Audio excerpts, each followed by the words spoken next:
so we're going to be coming back here. Thanks a lot, guys, for sticking around and watching our wonderful podcast. Yeah, Trollapalooza. Woo. Yep. So we're done with Trollkin Warders. So does that take us to the casters, or we got one? Oh no, we got Welps. We got don't- solos. No, we have solos. I forgot solos exist. Yeah, we've got like we So went through we- the Fell Caller. Yep. Yeah, we Actually, covered a lot of the I was going to go solos. through the solos that we went through, which we did go through a lot of them already. Yeah. So we went through the Fell Caller. We went through Braylon a little bit. Yeah, well, I mean, she doesn't do anything super on her own. She's just really nice to have around. She's pretty sexy. Yep. Yeah. So we went through the Fenplay Kithkar and Yep. the Fell Caller hero. Yep. So then leads us up to Horgel Iron Strike. Yep. He had a lot of controversy over him. I think he's a really good model for the faction. He's really good with the Fenblade, or not Fenblades, but Pyro Trolls. I think He's- Pyro well, Trolls I mean, he's- and Slags. To be fair, to me, it doesn't matter what you're putting him with. He is the best form of Animus / Fury control Trollbloods have access to. The entire purpose he has in most of the lists I field is he dispenses a Flaming Fists or an Acidic Touch every round. Yeah. And the beast he's controlling is either producing real firepower for once because of his Hot Shot spell, Yeah. or is also producing a Flaming Fist or Acidic Touch. So I'm producing those buffs on a zero cost basis. Is my caster no longer has to invest the Fury to do it, and the beasts in that caster's battle group are no longer doing it, so I don't have to worry about controlling that Fury. Considering most of the Trollblood animi are all faction based, they're not actually, or they're friendly faction based. Having Horgel around just means that he's not spending Fury on his beast himself. Horgel can just spend the Fury on his beast. Like, he can cast out Flaming Fist onto your Earthborn that's controlled by Doomshaper. Yep. And done. I mean, And that's just it, which means that Doomshaper has more Fury to cast another... Rampager. Right. Exactly. Another Rampager, or it makes it easier to squeeze a Purification in, Yeah. obviously before you do the Flaming Fist or Acidic Touch. Yes, obviously. But, God, there's so many times I've like going, I should pick. Oh, God damn, I can't cast that now. yeah. But it's... That's what he really does. He's got a lot of other really neat abilities that I don't think the really big highlight of him. No, I mean, So- he has burnt meat, which means if a model is on fire, then his battle group. Yeah, will charge never him for used it. free. I doubt I will. I don't think I've ever. I don't think I've seen Horgel on field. Have you fielded him? Oh yeah, all the time. You do? Okay. Yeah. No, it's the problem is my positioning's different. Is to me, Horgel's more important than the beast for the most part. Sure, makes sense. So Horgel's usually behind the beast, and the best way to use Burnt Flesh is usually to have Horgel charge in, hit him with the flaming sword, and go, "You're on fire now, get him." You know, You wouldn't shoot something with your Pyro Troll first? how many war beasts do you want in Horgel's battle group? Well, it could be a Pyro Troll and Doomshaper's group. It could be, but why are you taking a Pyro Troll in Doomshaper's group and then taking another Pyro Troll Slag Troll? In Because Horgel's you're group? stupid and don't understand math. Oh, okay, that's fair. I will concede that point. I've been taking Horgel with a Slag Troll just because I have Oh, a yeah. problem with the constructs when I'm playing sometimes. Okay. Okay. Yep. So he's been my remedy for that, and putting Hot Shot on them really, like, I use Yeah. Horgel in a different fashion in that sense, where I'll put Hot Shot on the beast and Horgel kind of trail around, and then just use the beast as that forward. You know, I'm going to deal with some like Megalith is a good example, or any Wold for that matter. Mm-hmm. And then once they die, then Horgel can go up and start cleaning up some of the other things that are around. So he's just kind of like a fire and forget guy, where if he lives, it's cool, but if not, you know, he's a 4-focus guy who's got not terrible attacks, but... Well, and in most of the games I fielded Horgel, admittedly he gets mixed into the fight. Yeah. Mat 6 with Fury to spend is not a terrible place to be. He can do a little bit of work on his own. I just, from my standpoint, you include him in a list to make sure that your caster doesn't have to have a beast to dispense the damage buff animuses. He's there to take care of that until things get ugly. Mm-hmm. So my choice between a Pyro Troll and a Slag Troll is going to be dependent on where my points fall within the list. I usually prefer the Slag Troll because the Hot Shot's glorious on a Slag Troll. Especially with the spray attack. Yeah, definitely. What spray attack? Slag. Slag Troll doesn't have a spray attack. No, he's Rate of Fire 2. Yeah. Do you play Trollbloods? Do you even Trollblood? Bro. I thought they had a spray. No, you might be thinking of the Crickstrack with the corrosive spray. That's why I think, like, when it comes to, like, if you're just using a Jack for shooting purposes, or not a jack, a beast for shooting purposes. Oh, you got something. I was going to say it was only range 8. I thought it was a spray. For some odd reason. Why did I think that was a spray? I don't know. That would be really good. It's not even drunk Andy thinking here. This is actually sober Andy venturing into drunk Andy. You're not sober, Andy. No. But I mean, sober Andy always thought Sober that Andy they, left a couple hours ago. sober Andy thought that they had sprays. They do not. Hot shot would be grotesque on a spray. Yeah. That's what I was thinking. It would be really good. It's good enough on a rate of fire too. It's grotesque on a spray. God damn it.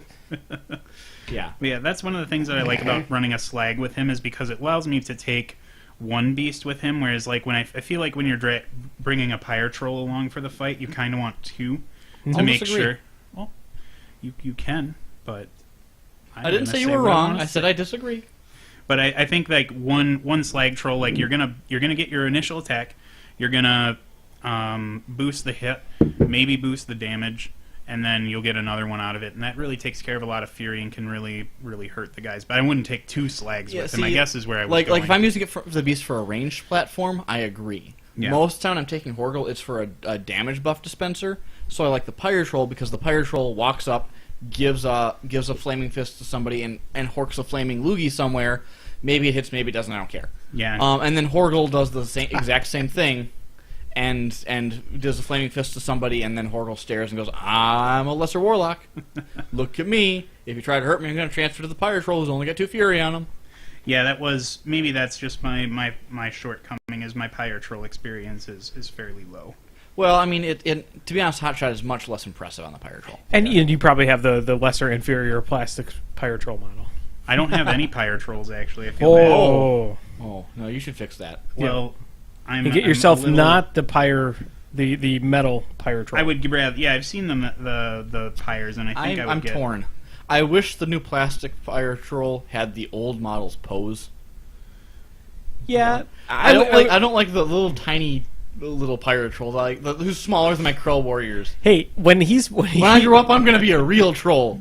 when the Pyre Troll is a miniature model, when it looks about the same size as a Creel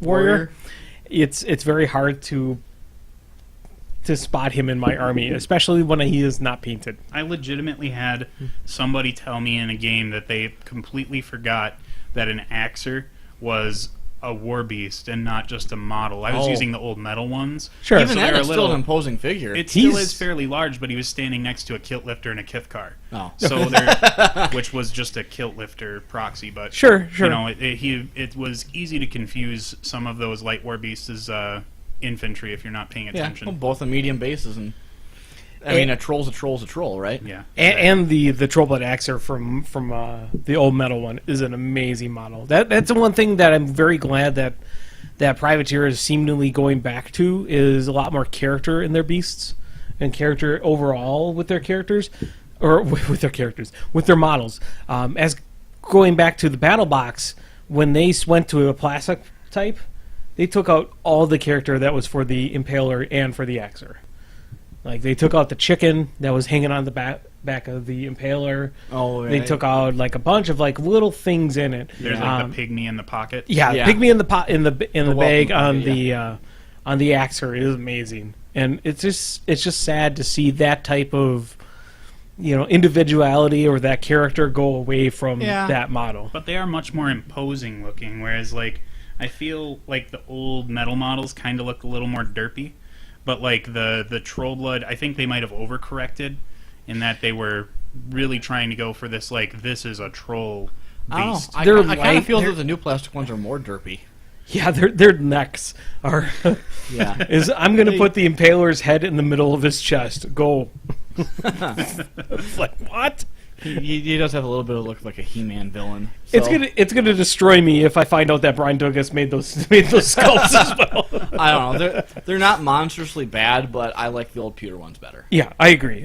They are not a horrible sculpt. It's just that I prefer. Although the I metal will ones disagree better. on the Pyre Troll. I do have a soft spot for the plastic Pyre Troll. I just don't want Really? Oh, I just don't want to spend the money to buy a third Pyre Troll. his arms are just so ridiculously long for me. It's like his forearm. His actual It's forearm better than is like longer growth than deficiency Pyre Troll. his forearm Just his forearm, like Popeye's forearm, than his legs. That's pretty common in Trollbloods. Remember the Sons of Bragg? Well, they're an issue. They have to run like gorillas. they are an issue by themselves. I mean, like, look at the Mauler. It's the same kind of story. No, the Mauler, he's got tiny legs, but it works. In that old Iron Kingdom joke, you know, if you say your hand is bigger than your face, you're a goddamn dire troll Mauler. I've not heard of that at It's all. absolutely true. No, I don't believe that at all. Drunk Andy does not approve. Well, drunk Andy's entered I the think I just building. chipped my tooth. He won't be Yeah, able so to I feel guess it we were anyways. talking about Horgle. I like him. Iron Strike. Yeah, I like him as a Fury control buff mechanic. He lets you keep your damage buffs and keep the Fury under control. Don't expect him to be killing stuff on his own until late game when you run out of other stuff to kill things with. Yeah, he's been his usability, or his what's the word I'm looking for? His combat prowess is better off when his beast is probably dead. Although I do really like boosting on his Forge Hammer, because crit ram is really nice to set up for other things in the army. Mm-hmm. So yeah, Horgle's pretty good. I don't know who's still out there hating on him. Obviously, don't shove him in every list, but he's really good on those lower Fury casters like Borkas and Madrax, where their Fury is better off spent on them. Horgle can take care of the buffing himself. Well, and with P. Borka, not to beat a dead horse, is where I've been taking him mostly, or recently at least, and it's mostly because I just don't have the range support, and Borka can't do it with having to try and leech as much Fury as he can off of like one or two beasts. So Horgle really takes a lot of heat off of him. Yeah, exactly. And it's the same kind of story with P. Madrak and E. Madrak. Yeah. It's just 5 Fury casters be furying bad, yo. Andy's laughing about something. I don't know what it is. I've just adjusted the name of the title of the broadcast here to just drunk. Because we're pretty much close. We're closing in on the final stretch here, which is all the casters. Yeah, but those are long talks. Which, at the time of doing all those casters, we probably should have been the most sober at the time there. That's why. No, we're getting into character. We haven't discussed Borka yet. That's a caster. Yeah, it's getting in character. Yeah. Though. Oh, getting in character. Okay, sorry, I missed that part of it. I was thinking maybe you could just like every time I feat with Borka, I just want to play the beer song. See, I because of the name of it, I just can't help but think of Ballroom Blitz. Yeah. Oh yeah. And the man in the back said, "Everyone attack!" And that's the best I'm sing. So you're welcome, Internet. You're drunk enough to karaoke on Twitch. Yes, that's about it.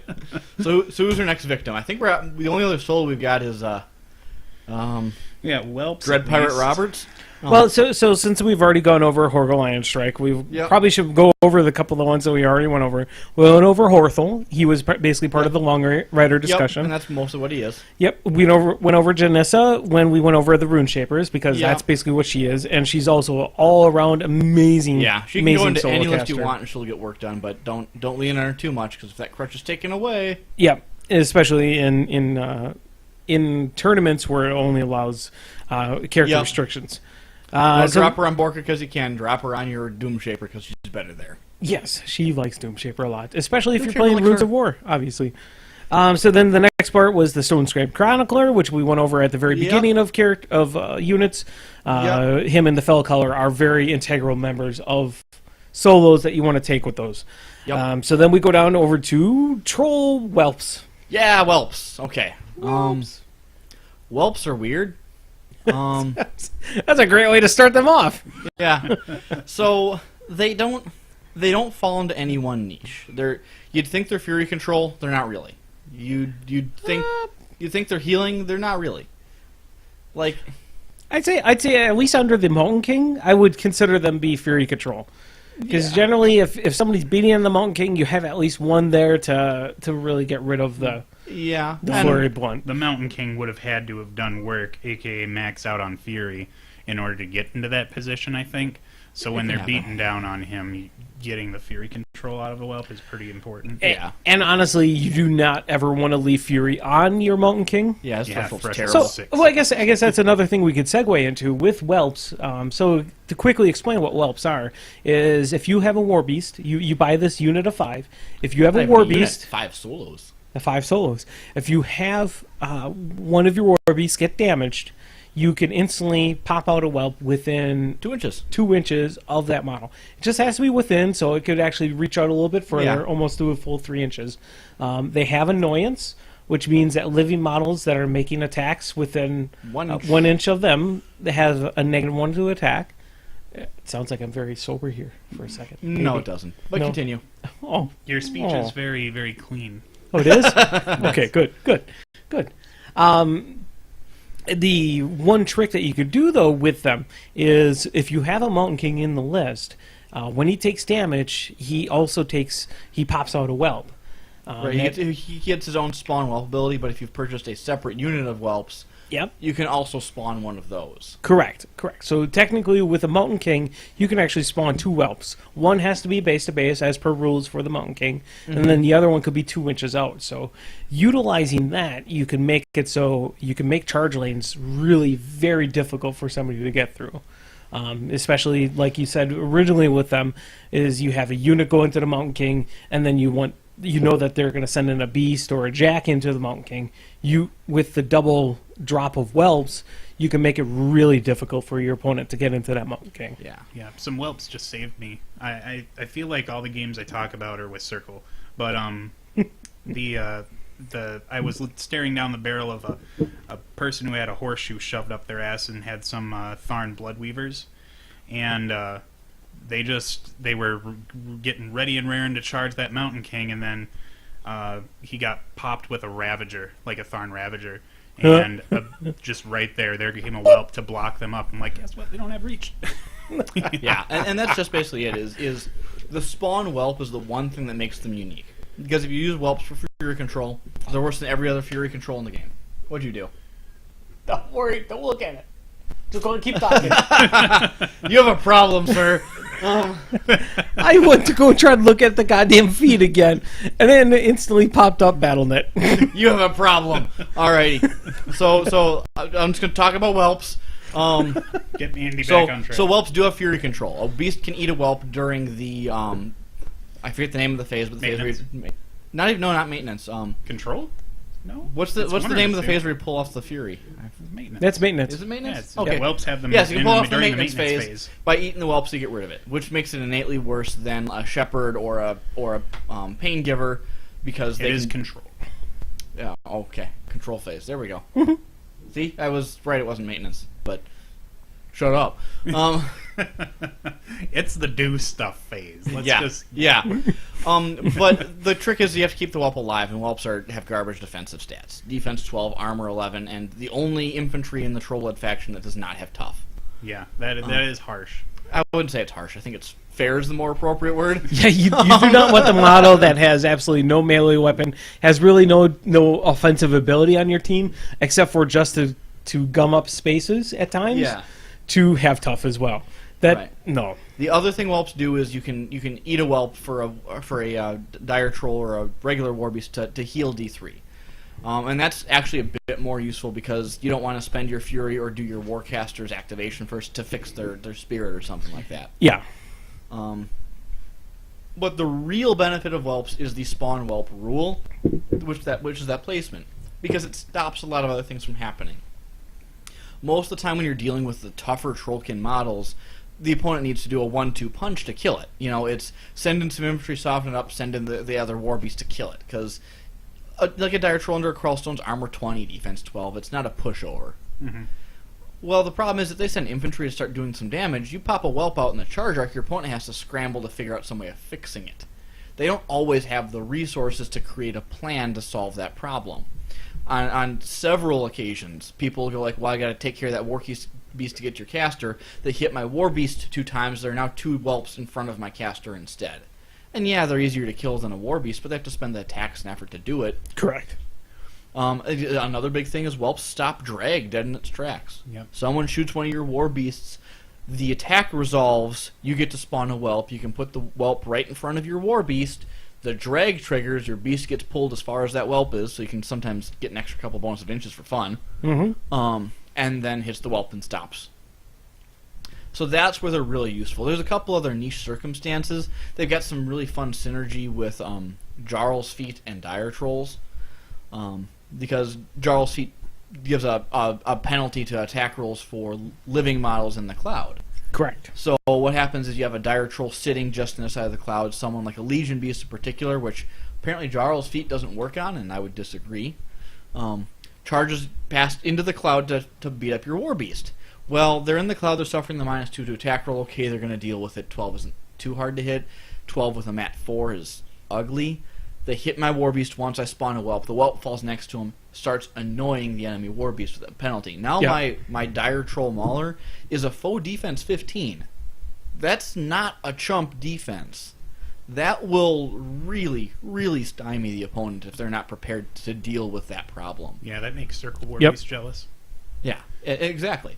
And so that's where whelps are really useful. The other thing I'll point out is if you want to use whelps for fury control, don't try to do that with melee beasts. It'll never work out in your favor. Your opponent will kill them. Use them for your ranged beasts. You can buy your 5 whelps, and you can put 2 on the tabletop and leave 3 undeployed if you wanted. Have those 2 whelps follow your impaler or your bomber around. So that one round where you need to pull off that fury in the following round, your opponent's not going to be in range to kill your whelp, but your beast isn't going anywhere where the whelp's going to have a problem. In particular with the bomber, you can throw bomb shelter on the bomber himself or the whelp, so blast damage can't accidentally kill your fury control.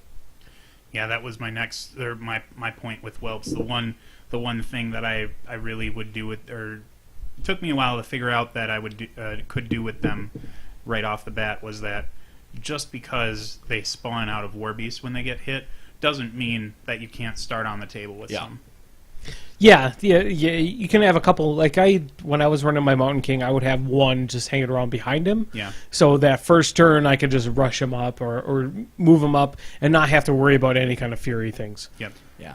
A couple other fancy like whelp shenanigans. I'm certain most of you have heard about it, but you take your standard War Beast and you trample it where you're going to eat a free strike or 2. Because the attacks of the trample don't resolve till the end of the movement, your War Beast could, via like a free strike from a model it didn't trample over, lose an aspect. But the damage happens at the movement, so you get to spawn a whelp next to your War Beast. Still during its activation, you can immediately eat that whelp and fix the broken aspect you took from the free strike. Yep. So as long as free strikes don't kill you, and you've got at least 1 whelp per aspect, you can guarantee you're going to fix your aspects for that kill stroke. And that's basically almost the same thing with the Mountain King too. It's if you trample with it and take some free strikes, you could possibly spawn out those whelps. Not the free ones from the Mountain King, but the ones from the that you've purchased. Yes.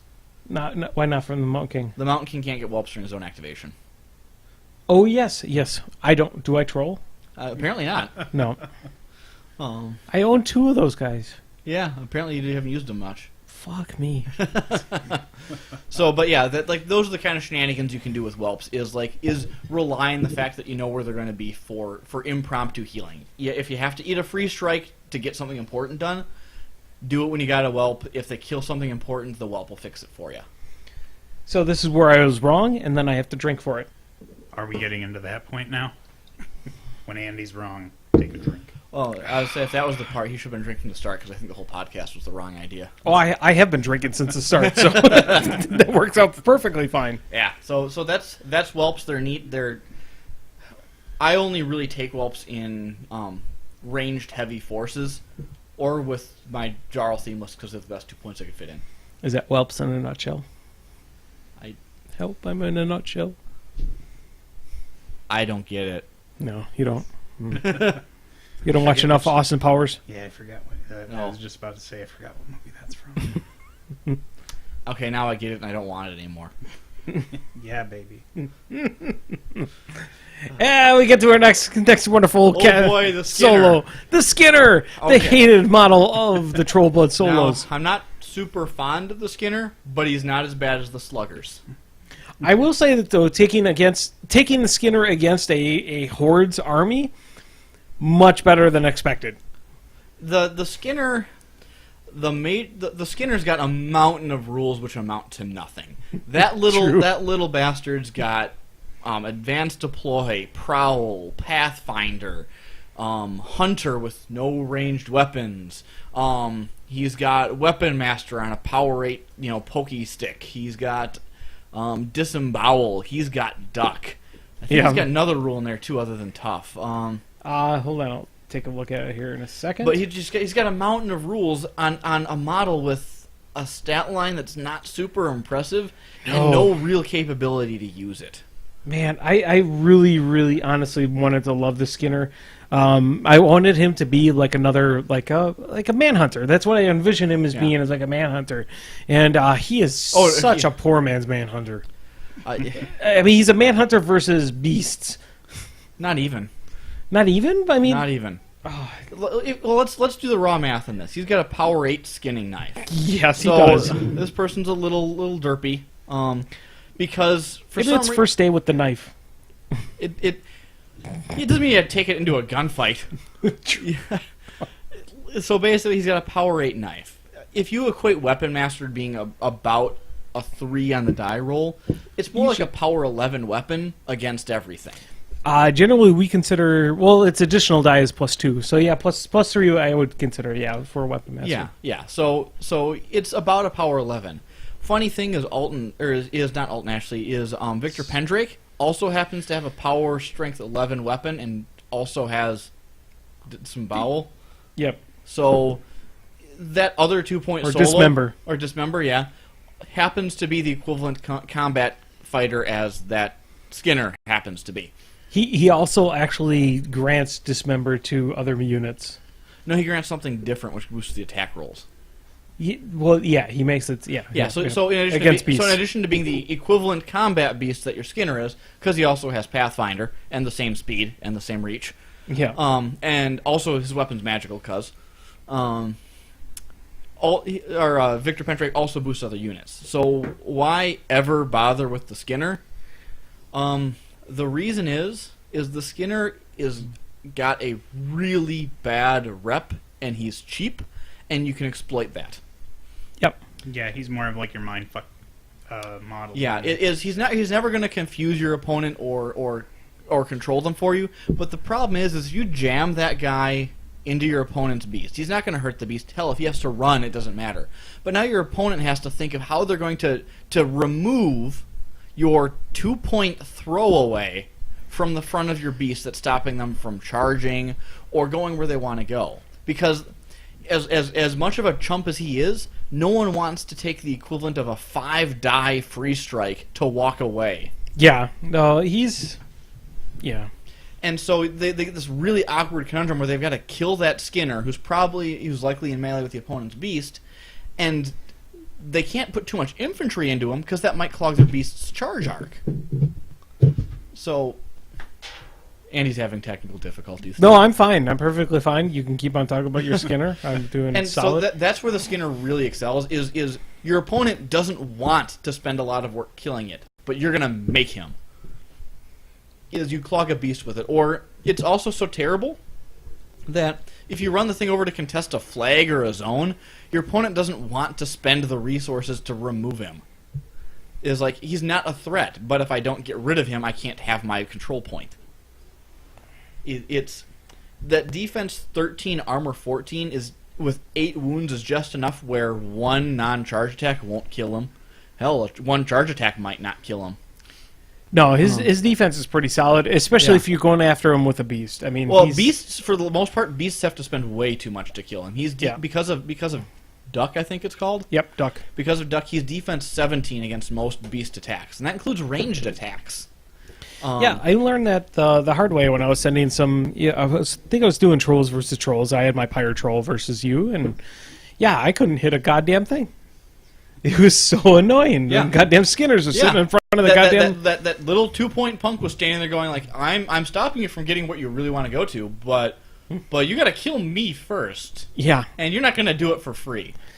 Yeah, no, I mean for a 2-point model with 8 boxes, he's pretty solid. So I think he's not gonna kill anything. He's not going to win you the game per se. He is going to make it so obnoxious for your opponent just to get him out of their way that they spend a disproportionate amount of effort to do it. Correct. Yeah, like that photo Andy's talking about with the Mountain King and the two Skinners. I'll tell you the whole game plan right there. Is the Mountain King has Surefoot on him, so he's got this big freaking bubble of +2 defense everywhere nearby. 3 inches within that Mountain King, you get +2 defense and no knockdown. The bouncer's nearby so that the bouncer can stop arrows from knocking off that Surefoot, which is a big deal. And all that Mountain King has supporting him beyond Surefoot is a pair of Skinners just dancing in front of him. Yep. And those Skinners go like, what's the biggest threat to the Mountain King? Is it that Stalker? Is it that Scything? And they literally just park themselves directly between him and the Jacker beast that's likely going to murder your Mountain King. And they sit there and they go, hey, we've got Surefoot. We're defense 15 now. Deal with it. Yeah. And if you commit too little, you do nothing to them. Because defense 15 is hard to hit. You can't just decide to hit defense 15. You got to work at it, right? Okay. So let's just pretend that you start putting some combined range attacks into those little bunks, right? So you spend 3 guys to take the Rat 5 to a Rat 8, and you're looking at needing 7s to hit? That's a 50-50. So maybe hit them. And their strength 10 goes to a strength 13. Those Skinners are armor 14 with 8 boxes. They might be armor 16 if my Krellstone's close enough. So that power 13 you just spent 3 guys to do might not even kill half his health. Yep. And so you go, oh, well, darn, let's do 3 more. And those other 3 guys might kill him. And he might pass that tough check, and he might stay on his feet because of Surefoot. And even past all that, they've spent now almost a full unit of guys to try to kill your one bloody 2-point Skinner. And there's another one that's probably standing in just an awkward spot. And they have to repeat the same bloody process. And by the time they've dealt with all the trouble of killing your 4 points of Skinner, they've invested 12 points that round. Yep. And they're not happy about it. And nothing really stops it, because you can't gun them down with the best guns with the best beast guns in the game. Like a Ravagore shooting at them, it makes them defense 19. Like, the best Legion shots in the world do not laugh that off. And then by the time that the Skinners are either dead, they've committed so much army they can't kill the Mountain King anymore, or the Mountain King's just going to be close enough to finish off whatever's left. Yep, for whatever actually tried killing that. Yeah, that and Skinner. and Yep. the Skinners work in the same way in other lists. That's a particular synergy that I've pieced together from garbage models. But yeah, the point of a Skinner is not to murder your opponent. It is to make your opponent so irritated that they can't murder it. Very true. Very true. All right, so we should probably jump on over to the last solo that we have There's one a more? topic on. Yeah, just one more solo. What is it? Oh, Mr. Troll Jeff, you're having troubles? Do you not remember who this person is? Hey, person? my war room is not loading up properly. So we're done talking about the Skinners, so I'm going to go ahead and take them off the topic subject there. So can you remember the last one without Brian's help? I won't say anything. I already moved my war room too.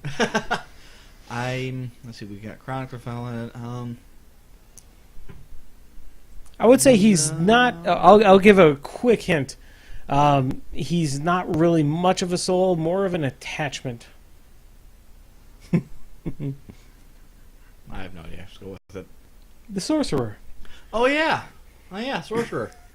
Yeah, I mean he magic. is a solo, but Yeah. honestly, he's really more of just He's a unit attachment universal attachment Yeah. And that I mean, can that's- attach himself to Boomhauer's unit. No, he can't. Yeah, he can. They're not faction. Orca's family reunion list they are. Well, yes, yeah. In that case, you are correct. Although I don't know if you can take the Actually- sorcerer in the family reunion. Oh, probably not. Actually, hold on there. He attaches himself to Trollkin units. It does not say faction. Choose one friendly unit made of entirely of Trollkin models to be of the model's client. Oh, that's wonderful. Yeah, that was honestly when I first saw him, that was the first thing I thought. I did not even Can I realize attach that. him to Boomhauer? Because Boomhauer is a Trollkin unit. Yes, he is. He is a Trollkin mercenary unit, or technically a minion unit. Yeah. mercenary minion. But yeah, the sorcerer can actually be attached to a Boomhauer unit. Yeah. I guess we should probably go over the benefits of reason why you would want to do that. Or Well, same as you want to attach him to any other unit. yeah. So he's pretty cool. I mean, he has a rune axe, which is just a basic POW 10, POW plus strength 10, Mat Rat 5/4, defense 12, armor 14. He is a battle wizard, so when he actually kills a model, he's able to cast. You say one of when, his but spells. what you mean is if. What? You said when he kills a model in melee. What you mean is if he kills a model in melee. Yeah, Because Mat 5 power 10 ain't getting shit done. Well, that and he should never be in melee. The first No, place. probably That's the same. not. My same advice with the Cephalix. So like you have like your Cephalix mindbenders, or you have your slave drivers. Uh-huh. Those guys, the leaders of those units, should never be in melee. And if they're in melee, you're doing something wrong. Yeah. I would probably agree with the sorcerer is very close to that. He does have arcane anecdote or antidote. Yep. One model game Anecdote. with He's just able to make a good joke on the side. it. Magic joke. Magic joke. Yes. Magic joke. Some kind of arcane joke.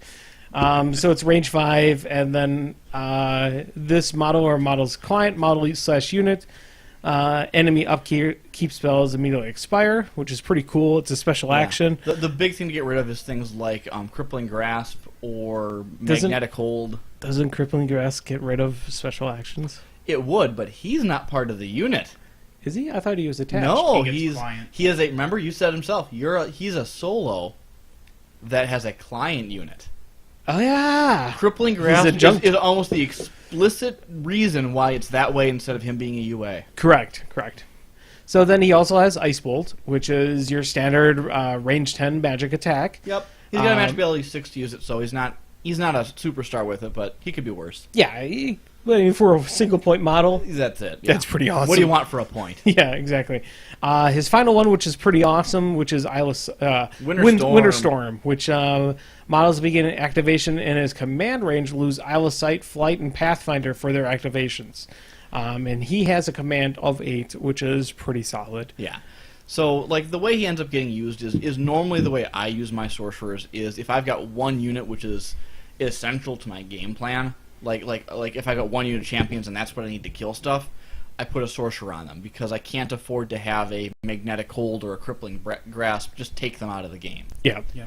And I know the big counterpoint is, well, if your opponent crippling grasps them, they're just going to kill them.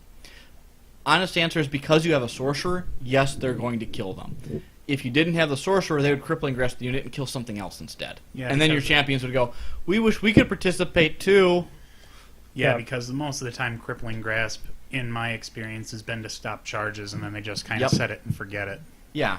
So yes, your opponents are going to kill your unit instead of just crippling grasping them. So it's taking a situation from terrible just to bad, but it means that it's improving what you've got on the table.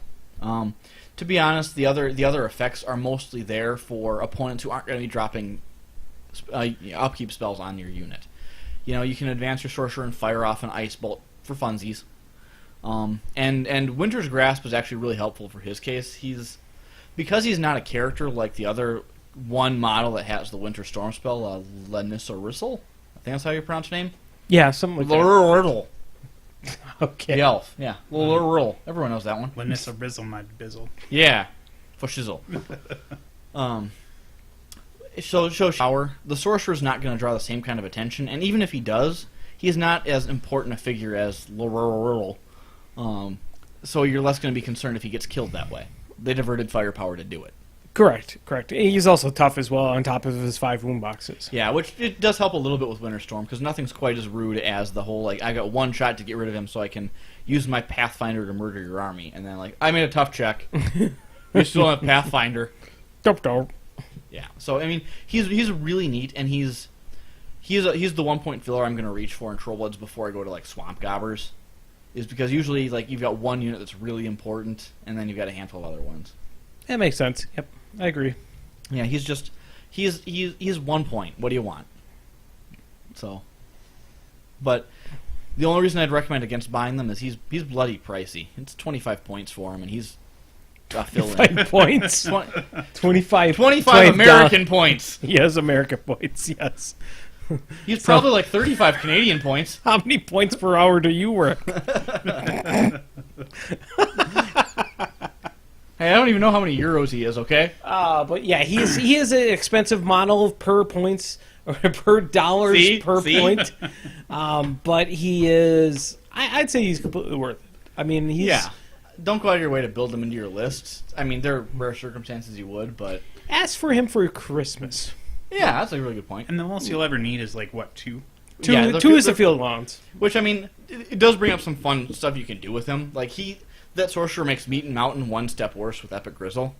Because you take the 2 units of warders, you put a sorcerer on each one of those units, you have Epic Grizzle go Inhospitable Ground, and you have your 1 point schmuck follow your warders around going, by the way, anything in 8 inches of me doesn't get to have Pathfinder for the round on my Inhospitable Ground. So, if you thought my army was slow, Suck at Trebek. yeah. Yeah, suck it hard. That said, your opponent will probably just kill him and fix the problem. But then they didn't kill your warders, right? Well, they weren't going to do that anyways. So yeah, that's the sorcerer. It's a neat little piece. Don't count on Battle Wizard for anything. Yeah. If your opponent has something knocked down from a hero's tragedy and your sorcerer's nearby, sure, why not go for it? But don't ever try to use it, or you're just going to get your sorcerer killed. To be perfectly honest, I cannot think of many models in the game that utilize Battle Wizard well. Hex Hunters. Yeah, I was going to say Hex Hunters. With Hex Hunters, but okay. Hex Hunters, and there's another model that has Battle Wizard. Well, It's a the- character Well, there's solo. the Kolden. Kolden, Yeah. but generally he's not in melee though. He doesn't need No. to be. He's just power boostering whatever he's got on Correct. him. Yeah. Correct. Doesn't the Crix cavalry solo Dragoth have Battle Wizard? Dargwraith? I don't think Dargwraith has a. He Battle might. Wizard. I think the Nis sorcerer says Battle Wizard as well. No, she doesn't. No, the Throne. The Throne of does. Everblight Yeah, does. That one definitely uses Battle Wizard well. Yeah, that one does. Yes. Yeah, I think Well, it's easy to do with 4-inch reach. with, Yeah. with Dargwraith having Hellfire, I'd be really surprised if he had Battle Wizard. Remember, he's in Crix. Which is a Shit, funny he thing. does. Slightly funny thing about the battle engine for Legion. Uh-huh. Did you heard about it? I don't think Brian has. Did you hear about Lewis's battle Yeah, engine? Oh, it that's- sounded that's like not funny, that's it's- tragic. It sounded like his dog. He has a Great Dane, Yeah, and the Great Dane decided that his battle engine would be a chew toy. decided that Yeah, the Great that's- Dane would not. That's be so not great. funny. Lewis, if you listen to this, I'm so sorry that happened. That's terrible. It does suck, but Yeah. I am sorry, but he did kind of get a little bit of karmic That's what you get good. for owning a dog. He did get a little bit of karmic good by beating the shit out of me 2 times in a row. Lewis is easily one of our nicest guys here. Yeah. He's a great guy. I enjoy Lewis. I've had very little interaction with him, but I already can tell that I very much enjoy his company. Yeah. All right, so we are done with the solos. We are done with the beasts. We are done with the units and battle engines, which leaves us with the final stretch. It's the final casters. Ba-doo-doo. That is all on your accord. You didn't really need to do that. I would disagree. Brian, back me up on this. I don't know. I was in the middle of trying to make sure my medals didn't look too stark. Also, I just kind of wanted to forget that happened. Yeah, I forgot that happened too. But unfortunately, it is recorded for all time on Twitch. That'll means it'll be forgotten in 5 minutes. I'm okay. We're going through our casters now, so good All right. thing we are only 13 casters in this faction. Is that it? Only 13. Okay. So, first one we got here is Borka Kegslayer. Boom! Guess who's getting painted? Booyah! Yeah. So the best thing about Borka is he's being painted. Woo. Yeah. Ooh, just the best thing. That's it. No. Borka is the penultimate like come at me bro caster. He very much is. the basis of his game plan is he has so many defensive abilities. He walks up and goes, "Come on, try to kill me." Not good enough. Bam. God, he has a really awesome ability for being drunk. Yeah. For some reason, when Borka's really drunk, he doesn't fall down, which seems counterintuitive somehow. based on experience. Some people, you can watch them stumble for a really long time. Yeah, but a strong wind will still put them on their backside. Yeah, for some reason, I don't know what it is with the jelly legs, but they just kind of work. Why do you think I'm not standing yet? Yeah, Because you're not Borka. Yeah. Yeah, so to give you the summary of it, Borka's got a base defense of 14 and a base armor of 17. Asterisks. Yeah. So, off of those base stats, this jerk's got access to Iron Flesh, the only spot you can do that in Troll Bloods. So, if you cast that on himself, he gets to have a defense of 17. Okay, that seems okay, right? Defense 17, armor 17. That's not a big deal, right? Oh, but he's got unyielding. So if somebody's stupid enough to engage Borka, he gets 2 more points of armor. So he's defense 17, armor 19. Well, I mean, that's pretty unreal, right? Oh, you forgot the Krell Stone. So that Krell Stone that has been following Borka around is suddenly it gives him armor of 21 in melee. Okay, well, I mean, that's okay. You can deal with the defense. You knock him down, hit with something hard. Oh, wait, He's got a swamp troll. Oh, yeah, sorry, there's a Swamp Troll. So he spends another 2 points of Fury, and suddenly, if you're a living model, you have a -2 penalty attack rolls within 2 inches, or if you want to shoot at him, he's got Concealment. So he's effectively a defense 19, armor 21? Well, 19 if you're shooting at him, 21 if you're in melee. Correct. Yeah, and then there's just one more thing, is you knock him down and you think the problem's solved, but no, he's got a little buddy who gets him drunk, so he doesn't fall over, he just wanders around. So now you've got this defense 19, armor 21 freak of nature blundering around the battlefield that, even if he's staring at you, is monstrously hard to kill. Because he might even have some Fury points left over to transfer after all that nonsense. Yes.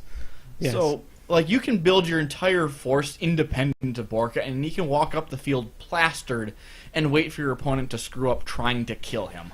We should probably go over quickly the spells that he has. We already mentioned Iron Flesh, which he can give out to his units, friendly units. He can also put that Iron Flesh on himself, which basically makes him the defense 17. He has Mosh Pit, which makes it so models in his control area, friendly models gain knockdown on their melee weapons. Yep. Which that's a big deal. Friendly models with knockdown on their melee weapons, which means a model hit with the attack of the weapon, knockdown, it is knockdown. Yeah, you remember several hours ago when we discussed that the MAT 5 on Blitzers, Bombers, and Dozer is a problem? When the weapons have knockdown, it becomes much less of a problem. Yes. Then his final spell that he has, which is pretty awesome, is Wind Wall, which just basically makes it so models cannot make range attacks and non-magical range attacks targeting it automatically miss. Yeah, so if it wasn't bad enough that he has defense stupid huge, he can also, with spending all of his Fury on himself, make it so that you need magic guns to shoot him. Yes. And to be honest, you're not hurting Borka with blast damage. Like, even the best of the dwarf casters are going to struggle on that. Even at armor 17, he's actually pretty hard to actually damage. Yeah. Generally, he's going to be running around 19 anyway against ranged with the Creel Stone. 19 is something difficult to deal with. Yeah, he is just... he's just difficult to deal with. I would argue that he's probably the hardest caster in the game to just decide to kill. Like, it can be done. He can be assassinated, no questions. But, like, a good example is if you go to the Legion matchup with, like, Epic Lilith, and she's just known for going, turn 2, caster dead. Borka goes, I don't get it. What was going to happen? Because it's not happening here. I got these pointy things in me. They kind of hurt, but I'm here now. And that's just it. Is Borka is going to get 2 arrows from Lilith, and then another shot, maybe 2 from whatever got the Night devastation shot. Yeah. Yeah. Oh, he'll just probably either just wander away from that as well. Yeah. Potentially. So it's just you. That's usually how most people play Borka. He is just, you can't kill him. You have to wait for him to not kill you, or you beat him on scenario.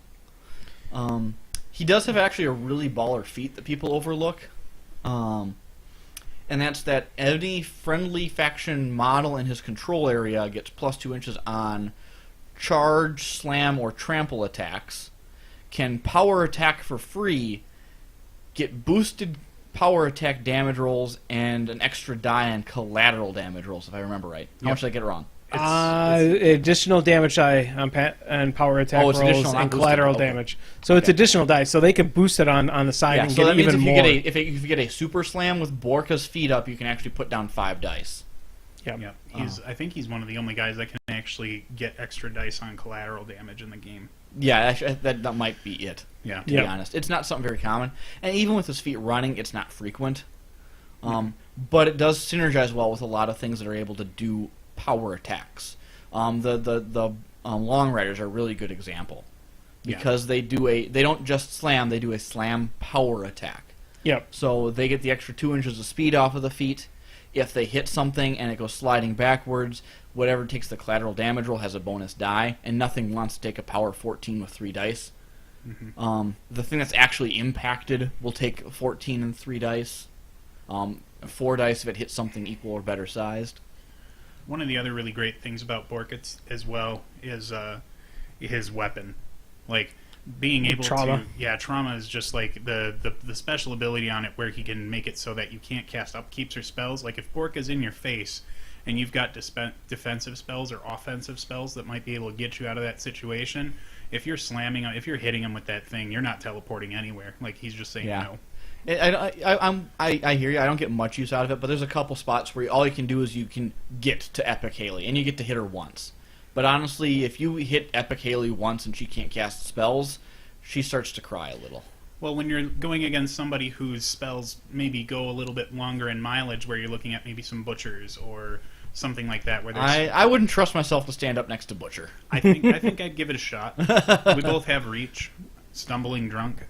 The Stumbling Drunk could possibly get you out of Butcher's range, but at the same time, you could just walk up to him. That is an aspect of Stumbling Drunk I don't think we addressed too, where if you're hit with Stumbling Drunk, you literally scatter Borka a d3 inches. He just gets pushed whatever direction, so he can get pushed out of the melee range of whatever's trying to kill him because he's too drunk to stand put. We didn't mention his companion.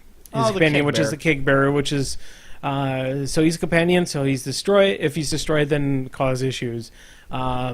It causes power refall. If he is destroyed during the next maintenance phase, friendly faction models basically get vengeance. Yep. Well, but here's the fun thing about that is it's a model/unit. Mm-hmm. On several occasions, I've had someone murder Keggy, and I've actually used it to step a beast into charge range of their caster. And they keep thinking like, wait a minute, what? Yeah, because it's friendly faction model/unit. Yeah. So it's So everything. Don't gets kill vengeance. the beer. It pisses off even dire trolls. Yep. Yes. Don't kill the beer. The one thing that's really protecting Borka. Yeah. And providing him with 2 extra fury. So he has top off as well, which is if this model is the base to base with Borka, he gains 2 fury points that we just talked about, and Stumbling Drunk. And Stumbling Drunk is a buff that you want to keep on Borka at all times. Lasts for 1 round. He cannot be knocked down. If he's hit with a melee or even a ranged attack, he wanders D3. Yep, D3. in a random direction, as if he was scattered.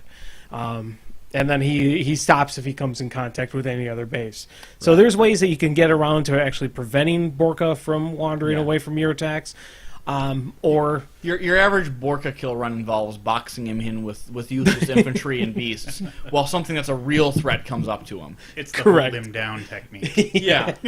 hold him while I shove my spike into his head. I get the image of like the scene from Braveheart where they have to fix the arrow wound in his chest. Oh. Like the what the hell is his name? The big blonde guy. Like he's like, "Come on, do it, boy," and then the other guy's like. Or the big guy's like, no, so he hands it off to another guy. Yeah. I think it goes through. And then two guys. the old man ends up punching him Yeah. to knock him out. Yeah, Yeah, and that's basically it. So Love that so movie. Borka's gameplay is not. You can make it finessey if you use his feet well, but for most part, it's pretty blunt. Of you may want to. He just shuts down assassination runs much more handily than other casters. So your opponent can't use that as an out to finish the game. It was not the chair. It was the chair. It was not the chair.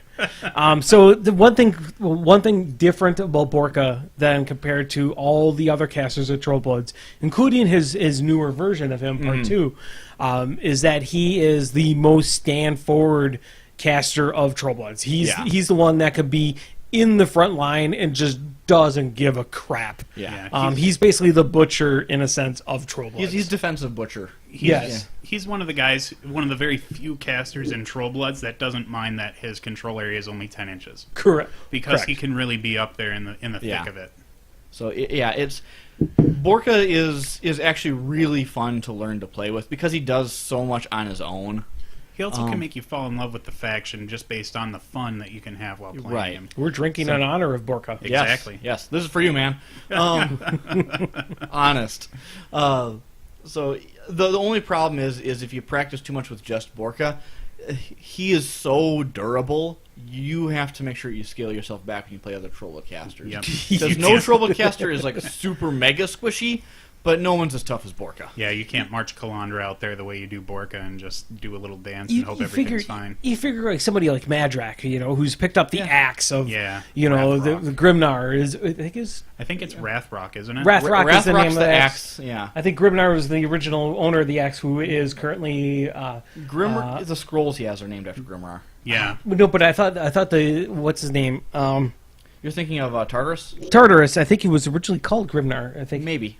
But anyway, you figure like somebody like Madrak would be as tough and as foregoing as Borka, and that's not even remotely close. He's Borka kinda like is the tough troll caster. Yeah. Well, I mean, he's the tough caster. There are very few casters who can measure up to that level of come at me, bro. Correct. Yeah. Correct. Which leads us into so we take that caster, who's a lot of come at me, bro. And then we just take him and we just add a bear to him.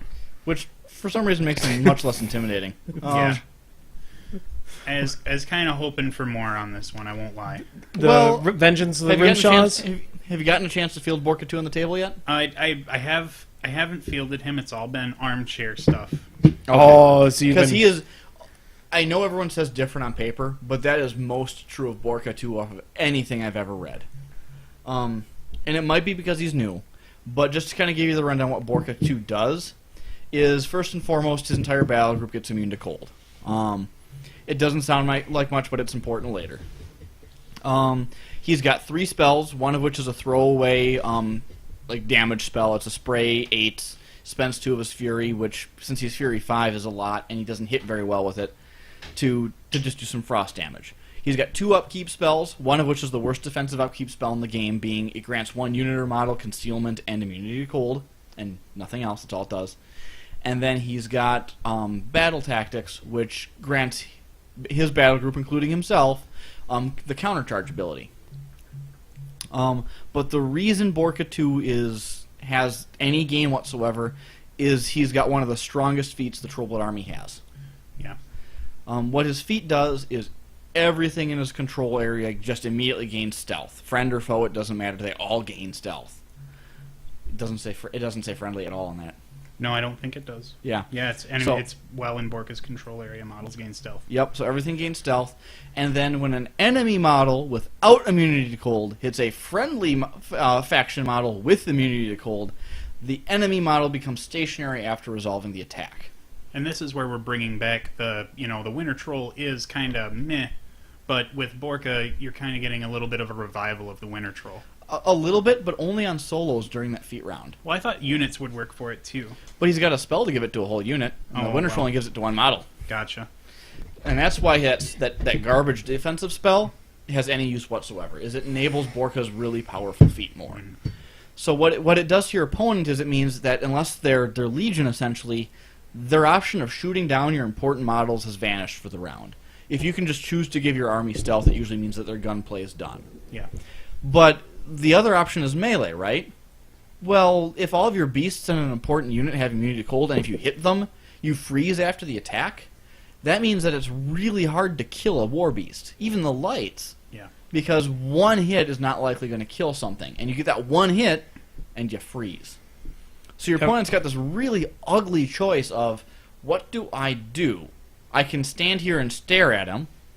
I can charge him and probably lose half my force in the retaliation, because Trollblood retaliation is ugly business. Or I can just run up to him and do nothing and not freeze.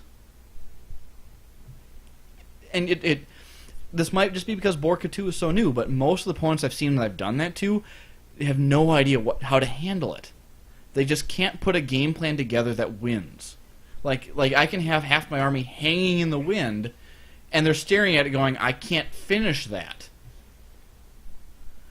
To make matters worse, all that stationary synergizes really well with all the counter charges from that battle charge spell. somebody advances a creature up, and takes a pot shot at one of your immune to cold guys. I countercharge. He's not stationary yet, but the second he takes that charge attack, and assuming he hits, he freezes. I got some bonus movement. On my following turn, that target is not engaging me anymore. Yeah. I can just walk away. Some of the early games I've had circumstances where someone has spread out a unit of the Ogryn Warmongers, the ones with the Berserk. They didn't get to Berserk. They hit one guy, murdered the snot out of him, and froze. Mm-hmm. And the rest of my Fenblade unit ran right past the gaps. No free strikes, nothing they could do. So, Borka 2 on paper is pretty trash. But he makes your opponent's game plan go straight to hell. Like, unless your opponent's a Legion player and is playing the ranged game, most people don't know how to handle that. Yep. Yeah, I think once I actually throw down with Borka 2, maybe I'll be able to get some of that same experience out of him. But just looking at him right away, Oh yeah, on paper, really, super underwhelming. I really do compare him a lot to Borka 1, and Borka 1 is such a champ. Well, first piece of advice is don't. Yeah. Yeah. And the other thing is the counter charges with Borka 1 or Borka 2 are vicious. Because he's sitting on his polar bear, it makes him a heavy cav model. With that counter charge, if you move at least 3 inches, you get impact attacks out of that bear. Yeah. It's still a charge, so you can make your assault throw with the bombs. The bombs are mostly throwaway, but against light infantry, you can probably still kill them. And then just to follow it up with a crit smite big freaking stick, since it's a charge attack, effectively mat 10, and there's crit smite floating on it, so you might knock something around. You can get 3 attacks out of a counter charge. I was playing against Lewis. He ran up a Carnivian to do a assault spray on Borka to put some damage on him. I actually moved Borka into melee. He was going to fail the charge. He stopped the movement. I countercharged. I hit that Carnivian so hard, it wiped out its mind. On my opponent's turn. I was going to say, that'd be really, really dangerous on your end if you didn't wipe out his mind. But my feet was up too. Oh, true. So what was going to happen is he was going to get his 1 spray, which I was willing to give him. Yep. He was going to get 1 attack. And I had Fury for a transfer, and I was going to shove that Fury into some beast I never cared about. And then that beast was frozen, and Borka was 6 inches up the board. Yep. I killed his mind, so he didn't even hit, so he never really froze from that. But still, he's only defense 11 anyway, and Borka's ridiculous, awesome defense melee attack. Yeah, and so basically, is he's just got some weird offensive response. And putting countercharge in your whole battle group, go back to Nate's Convergence video and read about, listen to what he says about Axis. All that counter stuff information applies in Borka too. Yeah. So yeah, he has a very unique spell, and I don't think anybody else has that spell. Battle charged? There's a lesser that has that. Oh, well, whatever.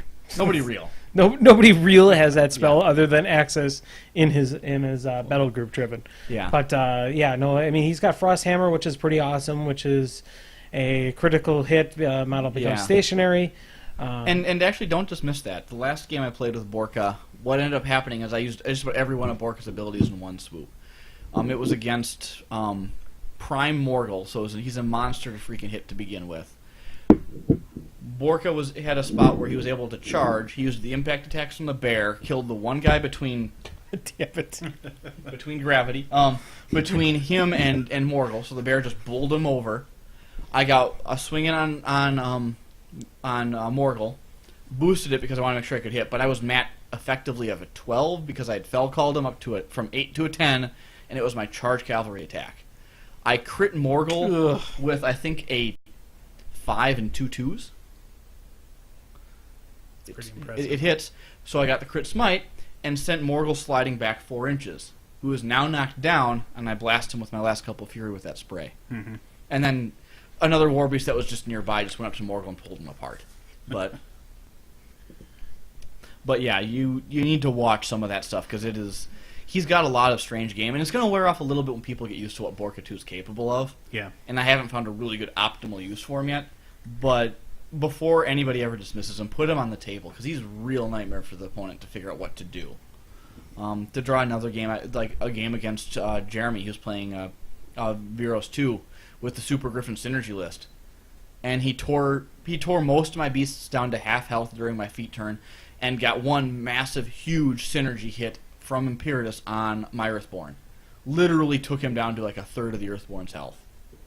On my turn, the Earthborn regens, walks up to a stationary Imperatus and shreds it. Yeah.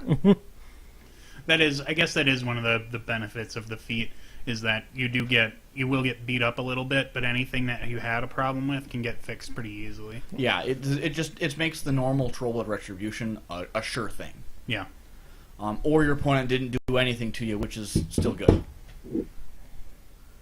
So yeah, Borka 2's got some game. He's got so many rules. Try not to forget all of them. The ride by attacks, the counter charge, Pathfinder, impact attacks because he's cavalry, crit smite, and the melee weapon. No one piece is going to make him good. You got to put them all together. This is one of the reasons why I really wish Privateer would print the cavalry rules onto the model. So, like Tall in the Saddle, I mean, that's a thing that's known about any kind of model with Cav that Borka benefits from, absolutely. But it's not on his card anywhere. Yeah. Nope. So even though he looks like, you're like, oh, well, darn, he's only Matt 5. Oh, no, wait. He's only Rat 5. He's Sorry, Matt sorry. 8. Sorry, I was looking at the wrong I was looking at ahead here for the wrong Losing an caster. arm gives you better aim, duh. Yeah. I mean, he's only Matt 8, but, I mean, with Tall in the Saddle, if he's on a charge, he's going to hit just about anything he wants to. Yeah. Well, like I said, my charge attack on Prime Morgul was Matt 12. I Yep. needed a 5 to hit unboosted. Yeah, very, very true. That does not make Morgul happy. No, it does not. All right, so we should probably jump over to the next caster here. Next caster is Calandra. Calandra! Big bottomed girl.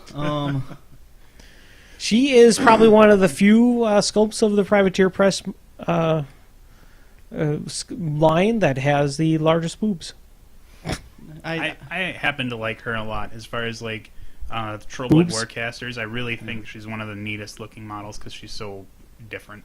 yeah. She's. I mean, basically, she's obviously modeled after like a gypsy. Yeah. Oh, yeah. And she works. Well, works and awesome. the fun thing about Calandra is she's the one Trollblood Warlock who doesn't play like a Trollblood Warlock does. No. She can play a little bit forward, but not as much as like a Borka. But Oh, no. Well, she's got terrible defensive stats. Defense 14, armor 14. True. Boxes to her name, maybe But- 17. but she has probably one of the best spells ever in the game. Yeah. We should probably go over quickly her spells. I kind of want to go over like the kind of like the pro points and kind of what the abilities are. But I mean, she's got fuck. I'm back on Borka for some odd reason. There we go. Back on Calandra. She has Befuddle, which is a great ability to be able to maneuver jacks around, or even beasts around. Bullet Dodger, which is a +2 defense versus range attacks, and she also gets dodge. Or whoever gets it also gets dodge, so they can move out of the way 2 inches. Force Blow, which is just a POW 3, or not a POW 3, but a POW 10 that just knocks things down. Just a POW... POW 12. POW 12, sorry. Just a POW 12 that knocks things down? Or Yep. you mean it's a POW 12 that knocks things down? And it's 10-inch range. That's pretty. Yeah. That's worth mentioning. That's a game winner. It is a really big ability. Soothing Song, which is pretty awesome. Again, I'm thinking in Who's the Boss area, so Soothing Song is a completely different meaning for that. And probably the best goddamn spell in the game, Starcrossed. Starcrossed. Broken in any other faction. It was pretty broken. Somebody at Who's the Boss? Mm-hmm. His opponent, or that opponent, spun up. They had a Convergence army. They spun up Resheth to lead their Convergence army, who has a Matt Rat 1. Oh, that's hard. Oh. And then faced against Calandra, leading a Crix army, who had Starcrossed. Yeah. So, yeah, Well, not so good for said Crix. yeah. Or, So for those of you who haven't been tormented by Starcrossed yet, Starcrossed is kind of like an inverse Signs Importance. Enemy models in Calandra's control area that are attacking friendly models in her control area roll an additional die and drop the highest. Doesn't have any influence on damage rolls. No, not even attacking friendly models. It's enemy models gaining additional die on attack rolls. Oh, that's right. So if they're attacking their friends because reasons. Because reasons, yeah. There's an extra die involved. Yep. And then they have to drop the highest. Yeah. So what it does is it gives Calandra's army a faux defense boost. It makes them deceptively harder to hit than you'd think. Yep. Someone mathed it out at one point in time. It's roughly equivalent to about 2 defense on a defense 12 model. Yeah, that's generally what we figured out for But it gets worse the higher the defense model you're putting it on. So because it doesn't specify faction, things like the Nis Hunters, which are defense 15, are a nightmare to hit with melee attacks or even ranged attacks if you're stuck in the control area. Anytime you're making your opponent roll die, it becomes more of a chore for them, which is why like steady Crow Warriors become such a deal. They may hit them once, and they might tough check, and they got to try it again, and the whole time they're rolling an extra die where any one of those screw-ups could mean the Crow Warrior's standing there going, I don't get it, why am I not dead? Because I'm going to kill you. And so she just makes that super rough. One of my favorite models to use with Calandra is actually Dahlia and her Tatzelworm, because that Tatzelworm's defense 14 and has an animus where if you miss something that it gets to make a riposte strike. Retaliatory strike works in the same way on a champion hero. Not quite, because they got to hit to trigger the retaliatory. Never mind. Why am I thinking that? I think it's. Yeah. I thought it was if they miss. Nope, they got to hit. The whiskey's getting me. Good call. So excuses. Yeah, that's what I figured. I'd ride that one. So the bulk of Calandra's like in-game plan is usually to keep Star-Crossed running and then fuel the rest of her army with just generic buffs, usually Animine. But like we were talking about with that Force Bolt, what do you mean? We're winning. We're beating that bottle of whiskey. Somewhere at the bottom of that bottle is an answer, Andy. Pretty certain that the bottom says victory. Victory? Yes. You can't see it if there's liquid in it. Oh, Yeah. okay. It's invisible.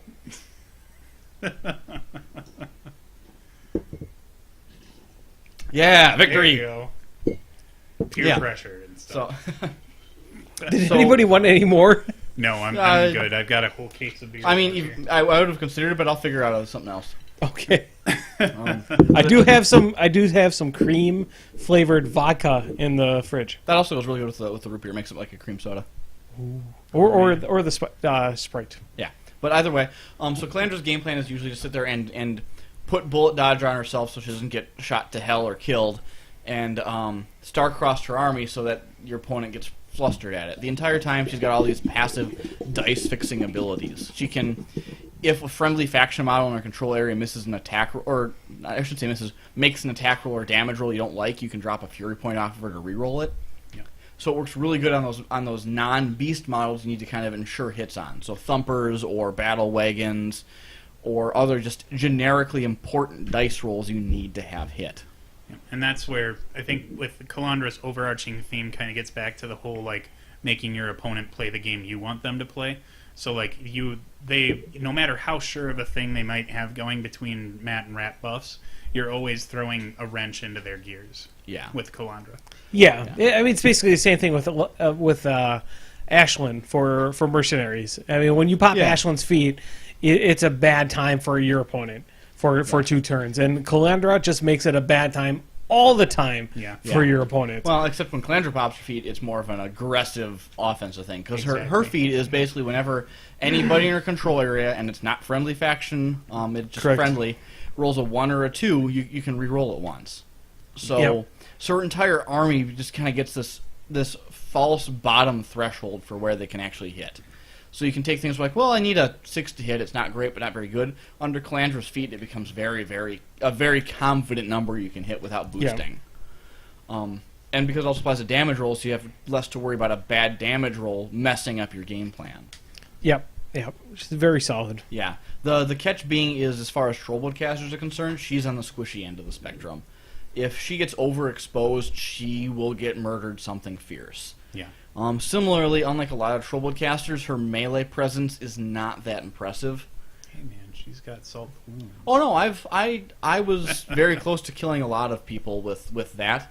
Like a really common obnoxious ploy is to charge something, pick it with a force bolt, If you're into the feat turn, it's bonus. But peg it with a Force Bolt, make sure the Force Bolt injures them and knocks them over. Yeah.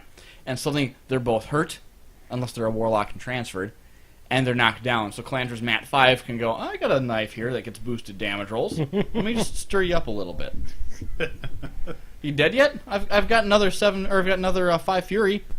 How about now? You dead now? So we Please be forgot dead. we forgot to mention probably like one of the coolest abilities of Calandra that we didn't really gloss over, but one really awesome thing is Fate Blessed. No, I did cover that. You did? Yeah. I didn't call it Fate Blessed. I just said you can re-roll a die roll if you smelt the Fury. I was actually That's going Fate by Blessed. what The thing I talked about was Fate Blessed. yeah Called it way ahead of you. yeah all right On top of it. all right. I'm trying to be slightly official, Oh, okay. and I'm the one who probably has drank the most so far. All I'm hearing is excuses. I totally covered Fate Blessed. Yeah. No, I mean, and that's Calandra in a nutshell. Is she of most Trollblood warlocks? She actually handles the mercenary forces just as well. I'm in a nutshell. That's Calandra in a nutshell.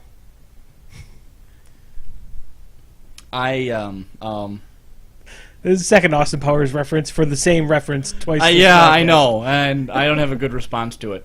But yeah, Calandra does really well with mercenary units as well as faction figures. She's one of the casters I actually find I don't want to take the Krellstone with too much. She just burns her fury too fast to feed it. Yeah, Yeah, because she I has agree. amazing spells. Like, Yeah. she wants to cast it all the time. She doesn't really want to dump Yeah. into the stone a lot. And her defensive buff through Starcrossed often counteracts what you're losing out in the Krellstone armor buff. Well, Yep. in the worst case, like if you're trying to handle multiple beasts, like getting rid of getting rid of her fury to drop it off of the other beast kind of helps get rid of that needing to get rid of Yeah. fury to if you're Which being is a good too point. overwhelmed. Is Soothing Song does give her a lot of beast control. It's one of the reasons that her theme list, the Elemental Communion one, actually works very well. She's got it likes to take a lot of beasts that need at least one boost to do their job. And well, to be honest, if her entire battle group boosts once and does nothing else, one casting of Soothing Song removes all the fury she wants. True, very true. So she's got better beast control than most of our casters, and she doesn't feel like she ought to, but she absolutely does. So what we got next? What's after Calandra? Mister. No, Epic Calandra, you got some leaks? I will post it up here. Oh, is it who I think it is? Oh, God damn it. Gumbjorn. Oh, like the Sluggers, I have tried so bloody hard with Gumbjorn. He's so cool on paper. he's got a fantastic model. Yeah, he looks cool. He has hands down the worst feat in the game.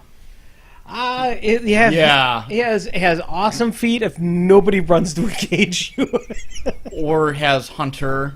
Yeah. Or, yeah. It just, oh man, he's All right, so here's Gumbjorn. His stat line is nothing to write home about. It's actually like right down the middle of the Trollblood stuff. Average on just about anything you can talk about. The difference being is he actually carries a power 14 ranged gun, Yep. his bazooka, which is impressive, but you hold it side by side to Madrak's power 15 throw an axe, and the bazooka just has some more range for the price of the power. But Madrak's axe does not have. Jesus Christ. Madrak's axe does not have critical devastation. Yeah, but remember we discussed about the Impaler, don't trust your crits? Don't trust your crits. you definitely And here's should the problem not. is with Gumbjorn. Madrak's axe works in melee. The bazooka does not. Gumbjorn has this piddly little regular axe. That's a joke. Oh, true. Okay. When I was thinking you saying that it works in melee, I was thinking like it ricochets in melee. I'm like, No. that doesn't make sense. No, the power and strength 15 axe Madrak has is still a Is power, power and strength 15 16 axe in yeah, melee. in melee. Yes. Gumbjorn's bazooka doesn't do that. No, it does not. Yeah. I mean, he does have gunfighter, which is cool. So no, he can- doesn't. He doesn't. I thought he had a. No, Oh, that's tough. That's a different icon. never mind. What was it that I was thinking of that he could actually, if he was something, if you shoot at something that was just outside of his melee range, it's possible he can crit devastate himself. That is true. Okay. If your opponent lets you do that, then they're just having fun with you. Yeah, that's called the rocket jump. Whee! So yeah, It's so not really a Gumbjorn's bonus. combat stats are nothing to write home about. Then he's got this weird, like, mediocre but good spell list. So he carries... He has a Signar spell list. Yeah, He really does. So he's got Snipe, which is the only caster in Trollbloods that have Snipe, which is a good thing. Mm-hmm. There's a lot of models that really benefit from it. He's got Explosivo, straight off of, was it Siege? Siege and Durian. Yeah. Which is actually a really bad spell. It has some very corner case uses, but it's pretty bad. Really? Yeah. Think What it would- does Explosivo do? Well, it makes it so it's a magical AoE. Right, where is that applied? Onto your Blitzer.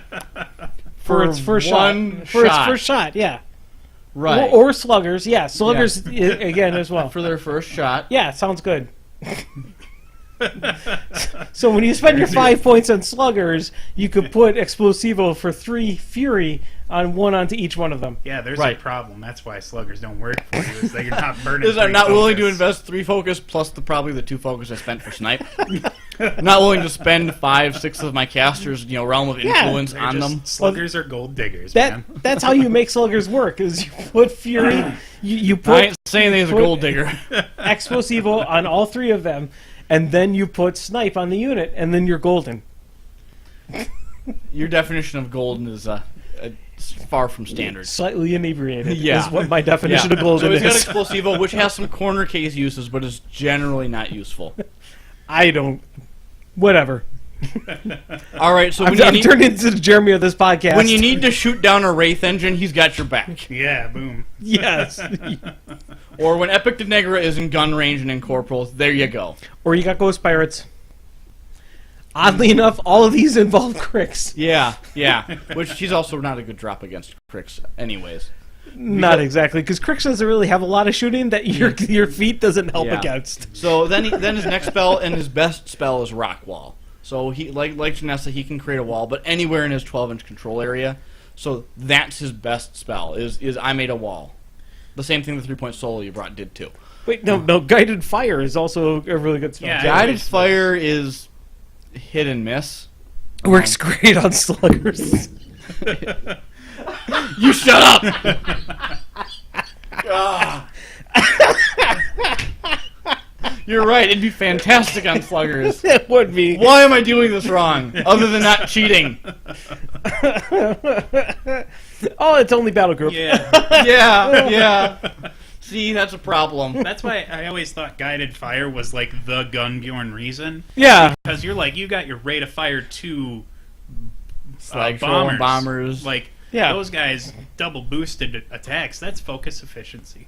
Or fury Th- efficiency. That's not so Kind bad, of, but I you guess. spent On 3 on Gunbjorn for 2 on the bombers. Well, what else is he going to do? Well- if you bring more bombers, though, He if could- you just bring like 3 bombers. Yeah. Here's the catch. One of those bombers then is range 12 and the others are range 8. Well, then he needs to do something different. Then he needs to take some impalers, right? Yeah. Well, but now you've got 2 impalers and some bombers to support them. Well, whatever. That's how you play the game. Yeah. And then those impalers only range 8, so they're not doing too Those much. Well, bombers. It still lets you use the ones from the battle box, though. Oh, right. That's a good point. Yeah. So pro for Gunbjorn battle box usage. Isn't one of those bombers then also? Yeah. Oh no, never mind. Yeah. They're both range 12. Well, no. Well, That one- kills casters dead. That's what Yeah. I heard. They're just dead. Oh no, it's a threat unless they've got stealth or are, otherwise avoiding your ranged firepower. Why you got boostable or blast have damage? shield guards nearby. This guy doesn't get it. He doesn't Yeah, get it. I don't get Gunbjorn. Sluggers. He's apparently the best caster in the faction. Everyone should play him. So he's got guided fire on all these short-ranged war beasts. So you're really only gonna be using it for 1 round for the most part. Sometimes 2, but you're spending half his fury to do it. Yeah. And most of the time you're working with war beasts anyways, so they can probably still boost on their own. Yeah. Yeah. But So if you don't have to, it's good. yeah. It's a point. So now you've got all these ranged beasts and Trollbloods who, ironically, aren't very capable in melee. And funny thing, your opponent can often run into melee with your ranged beasts Yeah. and stop them from being ranged beasts and using guided fire. And also, it's pushed you back in your own deployment zone, so you're having a hard time contesting. So that's a problem. So we'll just take all these wonderful spells and top it off with this fantastic feat. Get this. This is totally awesome. It is everything. Every friendly faction model in Gunbjorn's control area becomes immune to blast damage. Yep. It gains cover Yep. only against range attacks because it's not like the obstacle obstruction of melee, and can't be knocked down. Yep. You want to know what's funny about that? Nope. Oh, well, then I'll shut up. The funny part is most Trollblood models don't care about blast damage that much. Also, Gunbjorn likes to take bombers, which can fix blast damage. You know what else is funny? Not being able to be knocked down is pretty cool if your opponent's murdering you and you're passing tough checks, but otherwise it's kind of stupid. You know what else is funny? Cover only works against range attacks from people who don't have eyeless sight. Or, from people who don't have Hunter. Like, I don't know, Nis Hunters? Or against spray attacks? Against spray attacks. Or, you know what else? Hunters. You know what else cover and immune to blast damage doesn't do anything against? Armies that don't have guns! Well, very true. Very true. But I was going to say, against Nis Hunters, at least they're going to have to do some combined range, because in order to take out a troll that even is, generally it's dice -5 down the field. Are you talking about the damage rolls? Yeah. Yeah, that still means that it's pretty easy to roll a 6 or 7 for a tough check. Yeah, I know, but generally it's harder for Nis to kill trolls. Especially if they have 5 wounds like sluggers do. Terrible truth about that is it's not that hard for him to kill sluggers. I know. One of those Nis rolls a 9, the slugger's dead. Yeah, I know. I think I just need to build a Gunbjorn list to come troll Jeff with. I have tried Gunbjorn. He has. He's tried very, very hard. You can get success out of him. If you use like I said, Rockwall is his best spell. If you use Rockwall right, you can negate your opponent's movement to the point where they have problems. You can exploit Snipe, where you use it on a unit of bushwhackers and they're firing 18 inches across the board and causing problems. But every circumstance I have used Gunbjorn, I have found other casters that get around problems like that better. You could also hire a doctor to perform a frontal lobotomy on your opponent. That would make Gunbjorn better. That would. If my opponent was a drooling idiot, yes, Gunbjorn's fantastic. I will say, as an aside, as far as Gunbjorn's concerned, he is my least favorite caster in this army. I just really don't. He like looks the so idea. fucking awesome, though. He's got a great model, and I want to. He's got a great background. I want to like Gunbjorn, but he is just on the tabletop. He is just so much bad put together. Yeah. I mean, eventually, I'm sure we'll probably have some like unit attachments that make some of the things that would seem like they synergize with him better. I don't know what fixes Gunbjorn. I have no idea. I mean, Dozer and Smig kind of help out. No, they don't. Kind it's of. just the beast that comes with him. No, really. you know what? Kind of. I mean, No. that's what I mean. They kind of. I think that's what they really wanted to try to do, here's is the try to make problem. him better. Is through Dozer and Dozer. Smig's Animus boosts accuracy for ranged gun. Yeah. Guess what Guided Fire does? It boosts accuracy for range weapons. Yeah. Yeah. Seems kind of relevant now, right? No, but if you stack them, it becomes amazing. Yeah, but you don't usually need to do that. I know. I really think that privateers, They're trying. Their knowledge was, or their idea was that they were going to try to make Gunbjorn more viable. So that's where Dozer and Smig came from. It's like, yeah, because here's a Band-Aid to that bleeding wound. Yeah, guided fire with blitzers isn't terrible. Correct. But correct. If you get more than one shot. But then guided fire with blitzers is almost the same exact thing as putting Dozer and Smig in that list. Yeah. Because he just gives +2 to their attack rolls. Well, he has. And to so be at in that their point in time, line of sight, Gunbjorn's though. irrelevant. Yeah. Yeah. So Exactly. And like I said, it wouldn't be so terrible. Like I could get past his spell list if he had a feat that did something. yeah, the feat is pretty bunk. It is pretty the bunk. his feat does one more thing than an upkeep spell held by 3 warlocks. His feet stink. It's from wearing those. If I didn't want to Sigmarian waste the boots. booze, it would be in your face. You could take a shot of some. No, I wasn't gonna take a shot. I was gonna give it to you. Oh, okay. Yeah. So My shot's about the same size as yours. I don't understand. It's about the same. Yeah, it's perspective. So yeah, it just Gunbjorn is. I'm not gonna say he's incapable of winning. In talented hands, he can win games, but his games revolve more around having both a positive matchup and being better prepared than your opponent. No, I agree. I agree with that entirely. Yep. He's somebody that He's one of the few casters where, faction aside, you can actually have his feat literally mean nothing. Because like people say like with Morghuls and the Mosars, like, well, it doesn't do anything against War Machine. Well, the bottom line is you're playing a War Machine opponent, so you don't take it. Yeah. With Gunbjorn, if your opponent didn't bring guns, his feat means nothing. And that's not always faction-based. Correct. So, like, there's a chance you can just put him down and go, I don't have a feat this game. And to be perfectly honest, I think it would be kind of neat if he actually just had one extra ability added into his feat that might help out. If he got the obstruction bonus for melee, I'd be a lot happier with it. Nope. Well, I was thinking perfect defense.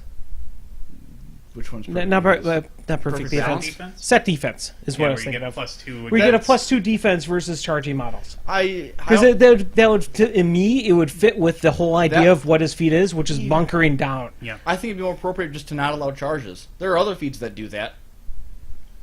Like look at Rask, stealth and no charging. That would be actually if he had a feat where he did not allow charges in his control and everything had Those defensive boosts. had defensive boosts like that. That would be an amazing then baller his feat feat. has game against the armies that have no range. Yeah, it would be a catch-all where if you're playing against range, you've got the defense bonus. If it's not range, then you got the charge slowdown. Yep. Right.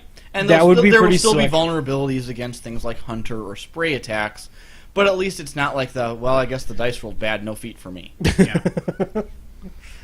So yeah, go ahead and give Gumbjorn a shot, but he needs help bad, and no matter what you add to him, it was not going to fix Gumbjorn. Gumbjorn needs a redesign.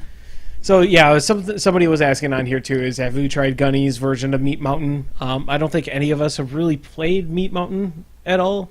I haven't played it a lot. Gunny's version of Meat Mountain, I don't think brings anything separate to the table. Yeah, is the problem. It's basically filling the it up with troops warriors- is really what make Meat yeah, Mountain. Yeah, and so like your warders can't be shot down either, which is nice, but it still doesn't fix the other problems the army has. Gumbjorn doesn't bring any accuracy buffs or damage buffs, just utility bonuses. Well, and on the same token, if it's harder for them to hit your warders, you're not getting that defense and strength or armor and strength bonus. Well, the where bigger it's harder to get. the bigger thing with warders is you kind of want them, like, you don't want your army to be labeled as untouchable because then they won't try. Yeah. You want them to go up against your forces and screw up. Yep. You want them to get up in your warders and go, I thought they'd be easier to kill than that. What's my next step? Well, and that's where like the Madrak and Grizel 2 or E-Grizel like come in, where Gumbjorn doesn't do garbage for them once they get in the thick of it.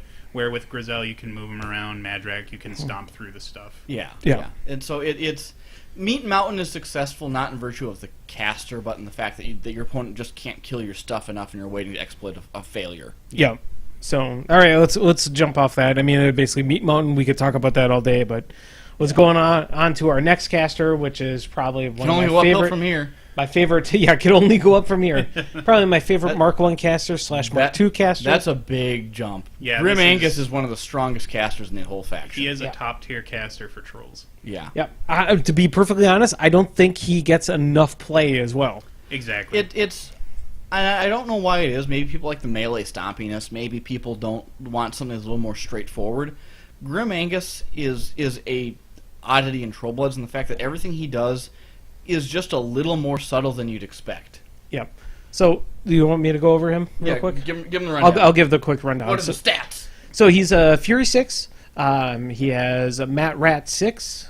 Or Oh. Matt 6, Rat 7. Mm-hmm. He has 2 guns. He can't use them both at the same turn, but he has Headhunter, which is a range 13, and a Snare Gun, which is range 8. Headhunter is a magical weapon. And which- snare gun is see with Headhunter. Cumbersome, yep.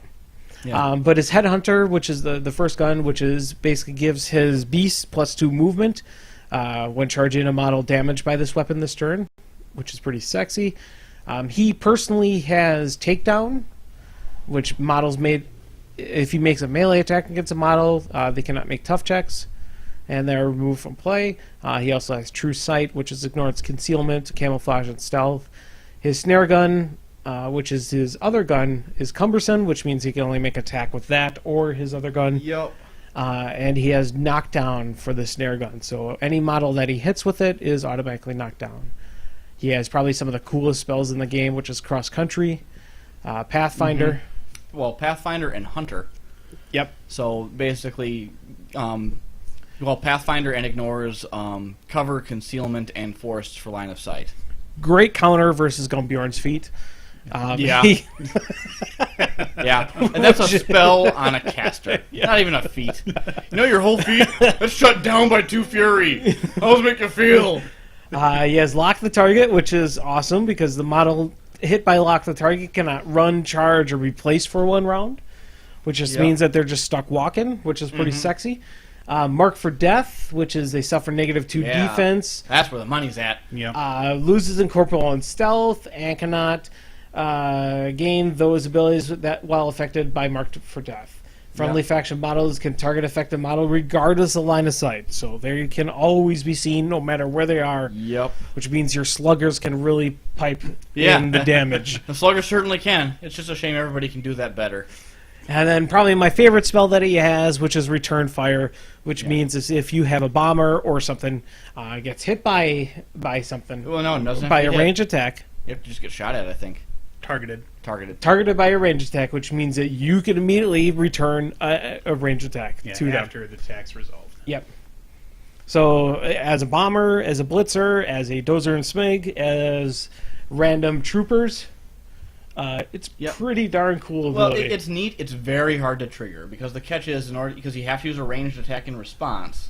Yeah, correct. Um, Mountain King works out pretty well. with right. that. So it works best with the figures that can do ranged attacks, regardless of if they're in melee or not. So the Mountain King and the War Wagon are the 2 prime candidates. Yep. Because the War Wagon is a much more intimidating target to shoot at when your opponent knows, okay, I can shoot at it, but it'll lob a 5-inch AoE back at any target that it wants.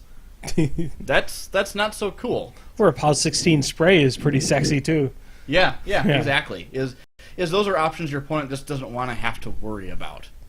In my experience with Return Fire, I've used it to great effect with against armies that have like the middle of the road shooting especially from Jax, where you're looking at something like Menoth, where they've got like, I can't remember, it's either the Reckoner or the Castigator that has the gun.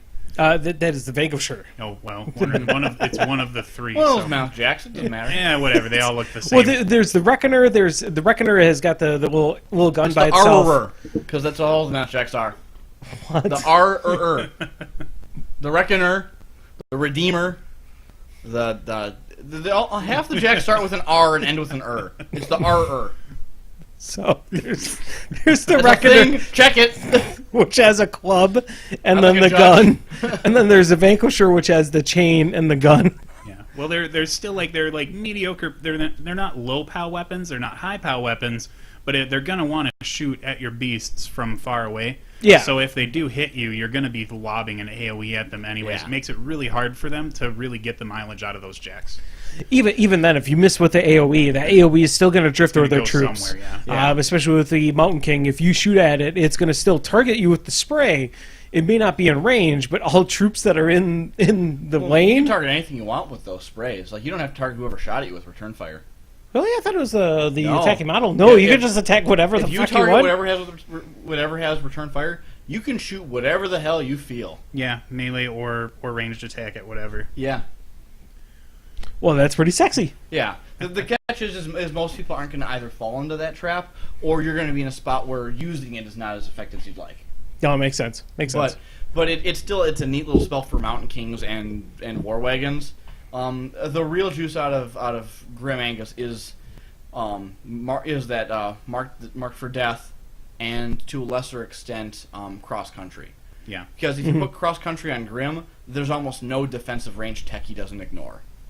Yeah. Because he's now ignoring stealth, concealment, cover, forests for line of sight. The only thing that'll stop his line of sight is a cloud, which if you can Or a building. or a building. But if you can find some way of sneaking Mark for Death on something, even that stops being an obstacle. Yes, very true. Very true. So, that's really strong. But the big picture items with Grim is his feet is also really strong too. Yeah, it's really... Yeah. Any enemies in his control area suffer -3 defense, -3 speed, and can't make special attacks for 1 round. That's almost Crix level shenanigans. Exactly. I was going to go with, yeah, he's got a Crixian feat, and he's just not in Crix, so he's amazing. Yep. Amazing for us. So he's got tools to super debuff defense on 1 round and just penalize defense in other rounds with Marked for Death. which makes a lot of these mediocre accuracy units like scattergunners or pigs, yeah, surprisingly accurate, which means he can punch really hard. And even if you don't kill the enemy, the speed debuff really limits retribution. Yep. You couple it off with Grim himself does a lot of solo hunting. You put an Impaler on him, you can fire off a range 17 shot at Rat 7 that you can opt to boost. I have used Grim to kill so many Eris's on turn 2, it's not even funny. He can even get some casters on a good day. Yeah, I mean, but the thing is, though, a lot of players really feel very comfortable with Eris if they're not going against Legion, that they don't expect, like, Grim to just snipe her off. Yeah, he's a very surprising caster in the Trollblood faction. Well, because very few things can just go, is that model, like, 16 inches away? I stopped caring. Yeah, that's what I mean, though. I mean, I don't get it. I mean, when I was playing Eris, though, I was very wary of going against like a Legion army because I know stealth it helps her greatly, and I know stealth the Legion just doesn't give a shit. Yeah. But if I'm going against like a Trollblood army, I'm going against Grim. Honestly, well, now it's on the forefront of my mind, but in the past, I wouldn't have thought of it, and then until he's like, oh, I cast Far Strike onto Grim Angus. I'm like, oh, yeah, yeah, and that's just it. And like, it doesn't have to be like the big name items like Eris or Gorman. Yeah. Shooting a Legion Shepherd out of the game. Yes. Just is like the Legion player goes, I'm not in my control area anymore. Yeah, taking care of Legion's beasts that take care of Fury is a big it's thing. Not even just Legion. That range is so extreme. He can shoot off unaware Menoth vassals. He can shoot down a handful of solo arc nodes where he needs to. Being able to ignore stealth, I have used Grim to shoot down those circle trees sitting in woods. Yeah. Oh god damn, the fucking yeah. And so he just on any individual round, Grim Angus can snipe out and brutally murder delicate, usually defendable solos. Mm-hmm. And it's really hard for an opponent to recover from that when they lose that momentum. Turn 2. Yep. Yeah. You know, like circle players, even beyond the trees, they've got that obnoxious shifting stones unit with that one human druid sitting there going, I got Command 8. I'm the best thing in the world. Yeah. And Grim goes, you got a bullet in your head. Are you dead? And then the stones go, we wish we were in our Command 4 now.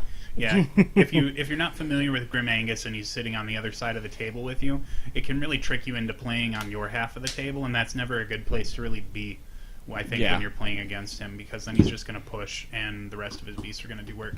Yeah, and I mean, that's the other thing, too, is Grim debuffs the enemy's defense. Trollbloods have never had a problem hitting hard. They usually have more of a problem of accidentally missing on the hard hits. Yeah, and Grim just says, no, you'll get them, guys. That's where your bombers really come in handy too, and they go from, like with Grim Angus, especially depending on what you're using your shooting for, they can take them up to a Fury 5 beast essentially with being able to charge for free, and that can get pretty scary. Well, and like I said, Grim can just strip down unruly defense casters. You take the defense 20 Windrush Sorsha. Yeah.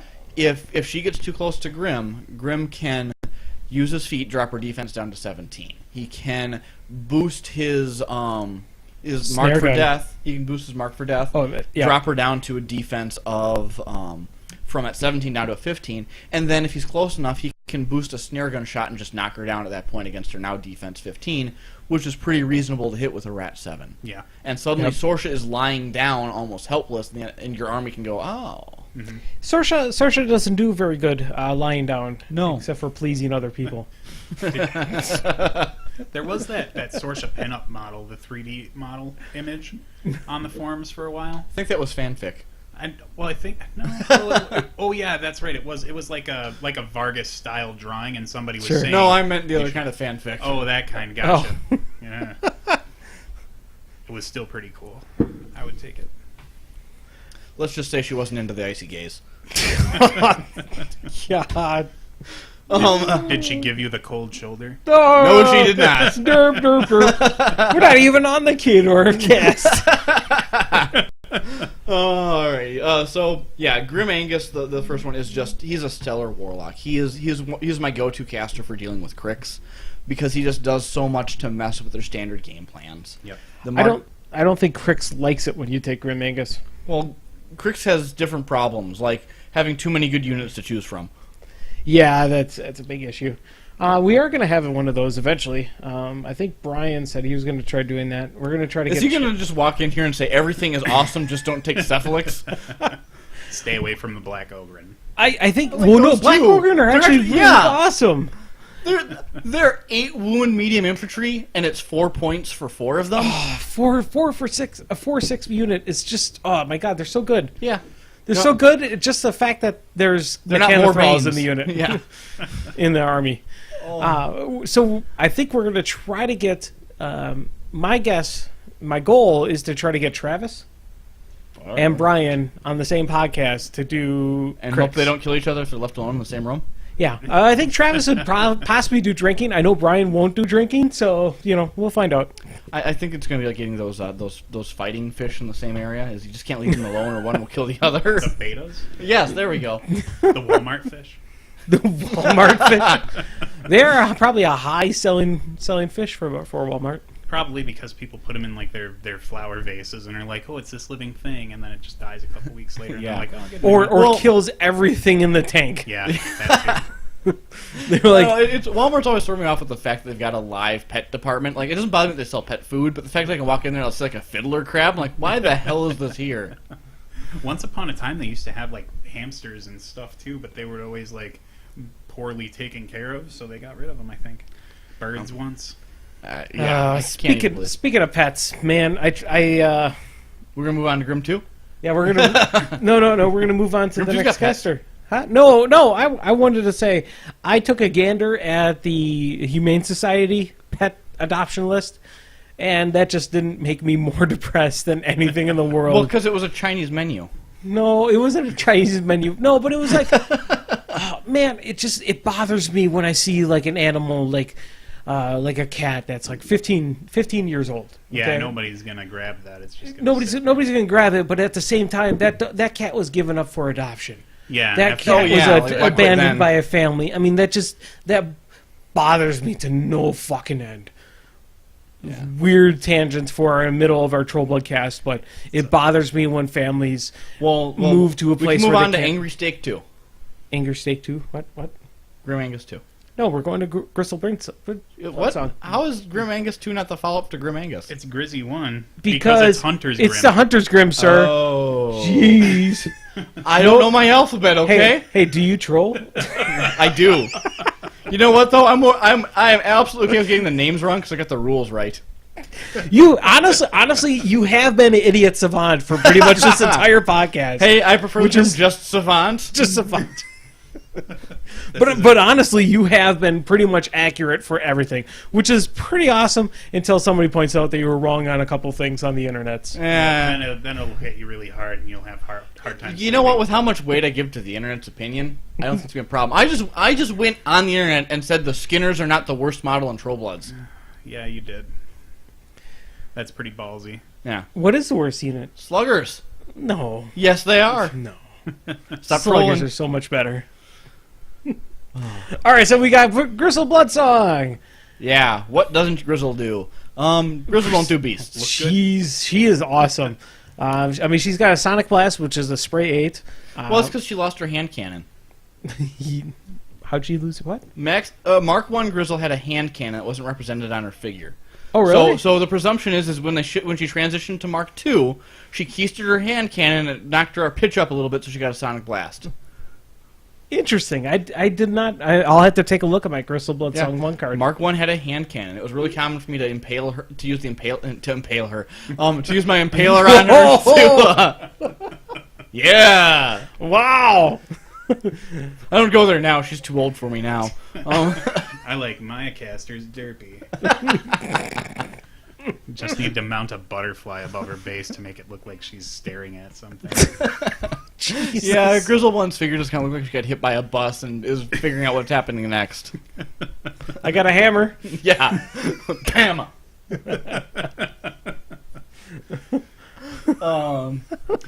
So So she is a caster Fellcaller. Yes. That's basically what she is. She's just basically a caster version of the Fellcallers of the faction. So she's got a special list of Fellcalls that she can do, which is Cacophony. cacophony.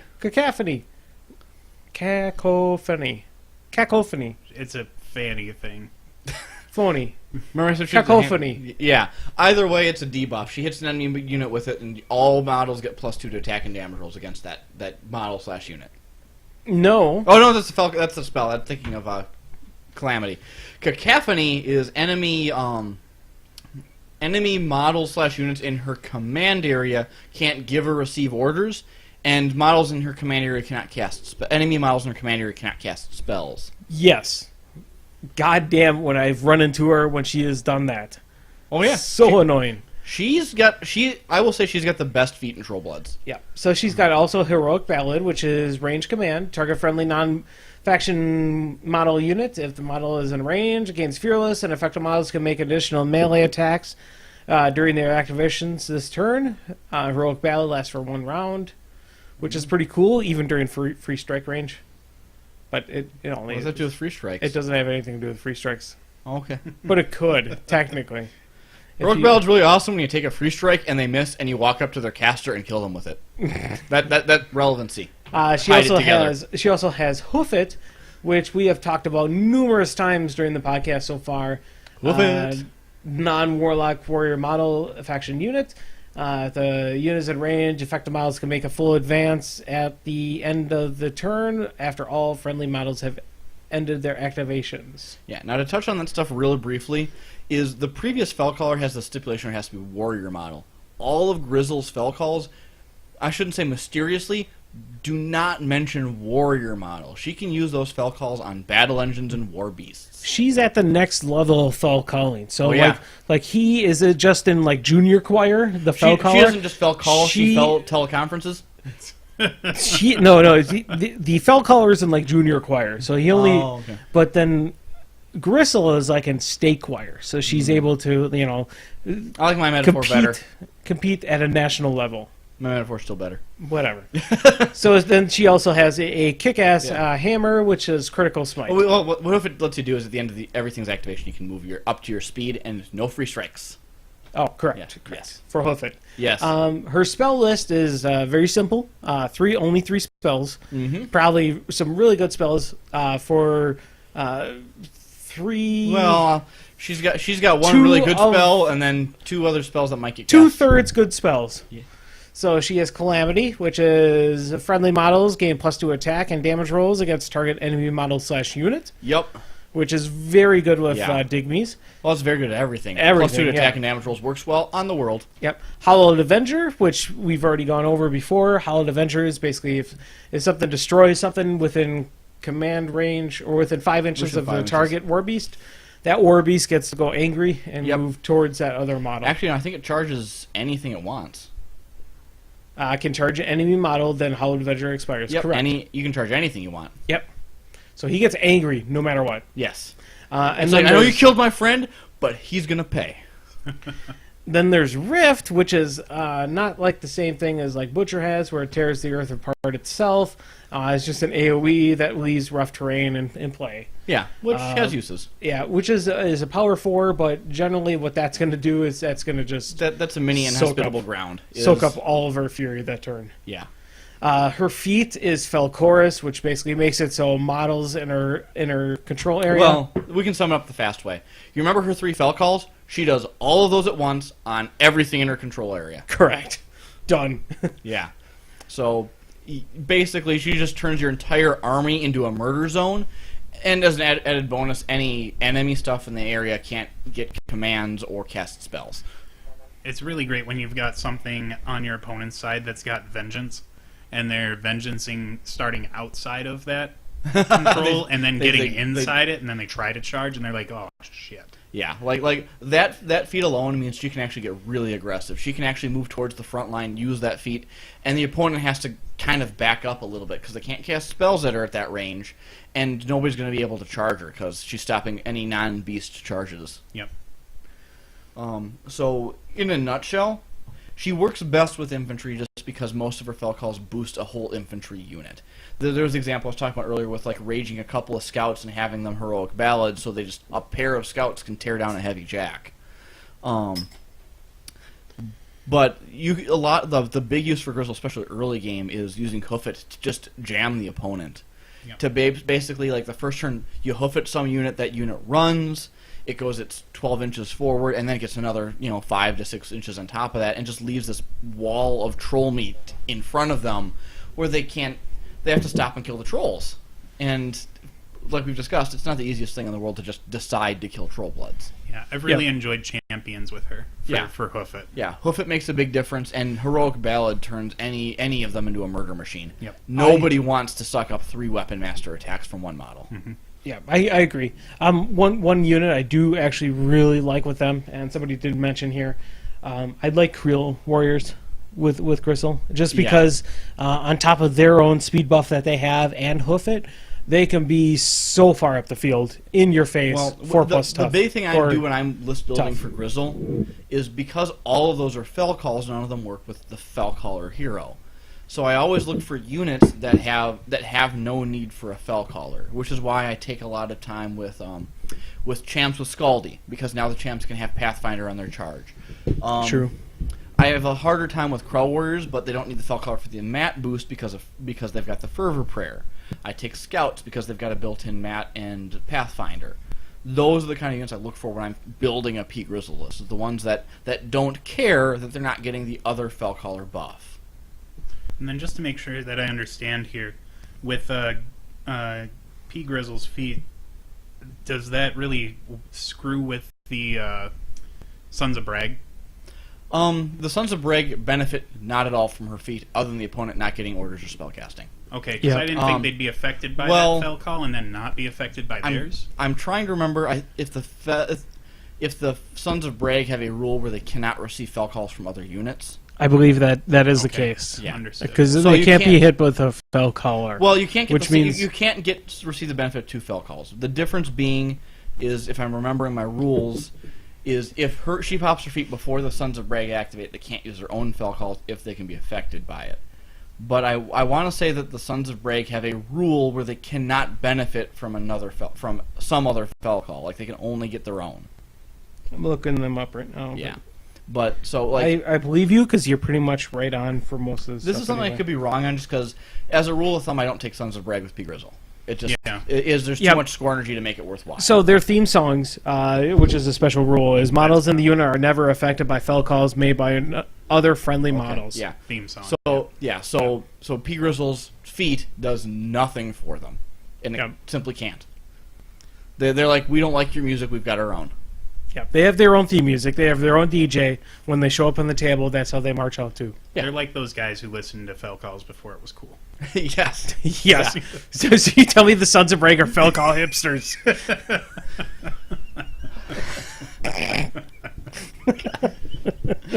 So I guess for list building in that case, I would avoid the Sons of Brag. I mean, the Sons of Brag are good, but I think you miss out on too much. They would probably be better in a different list because then they can benefit.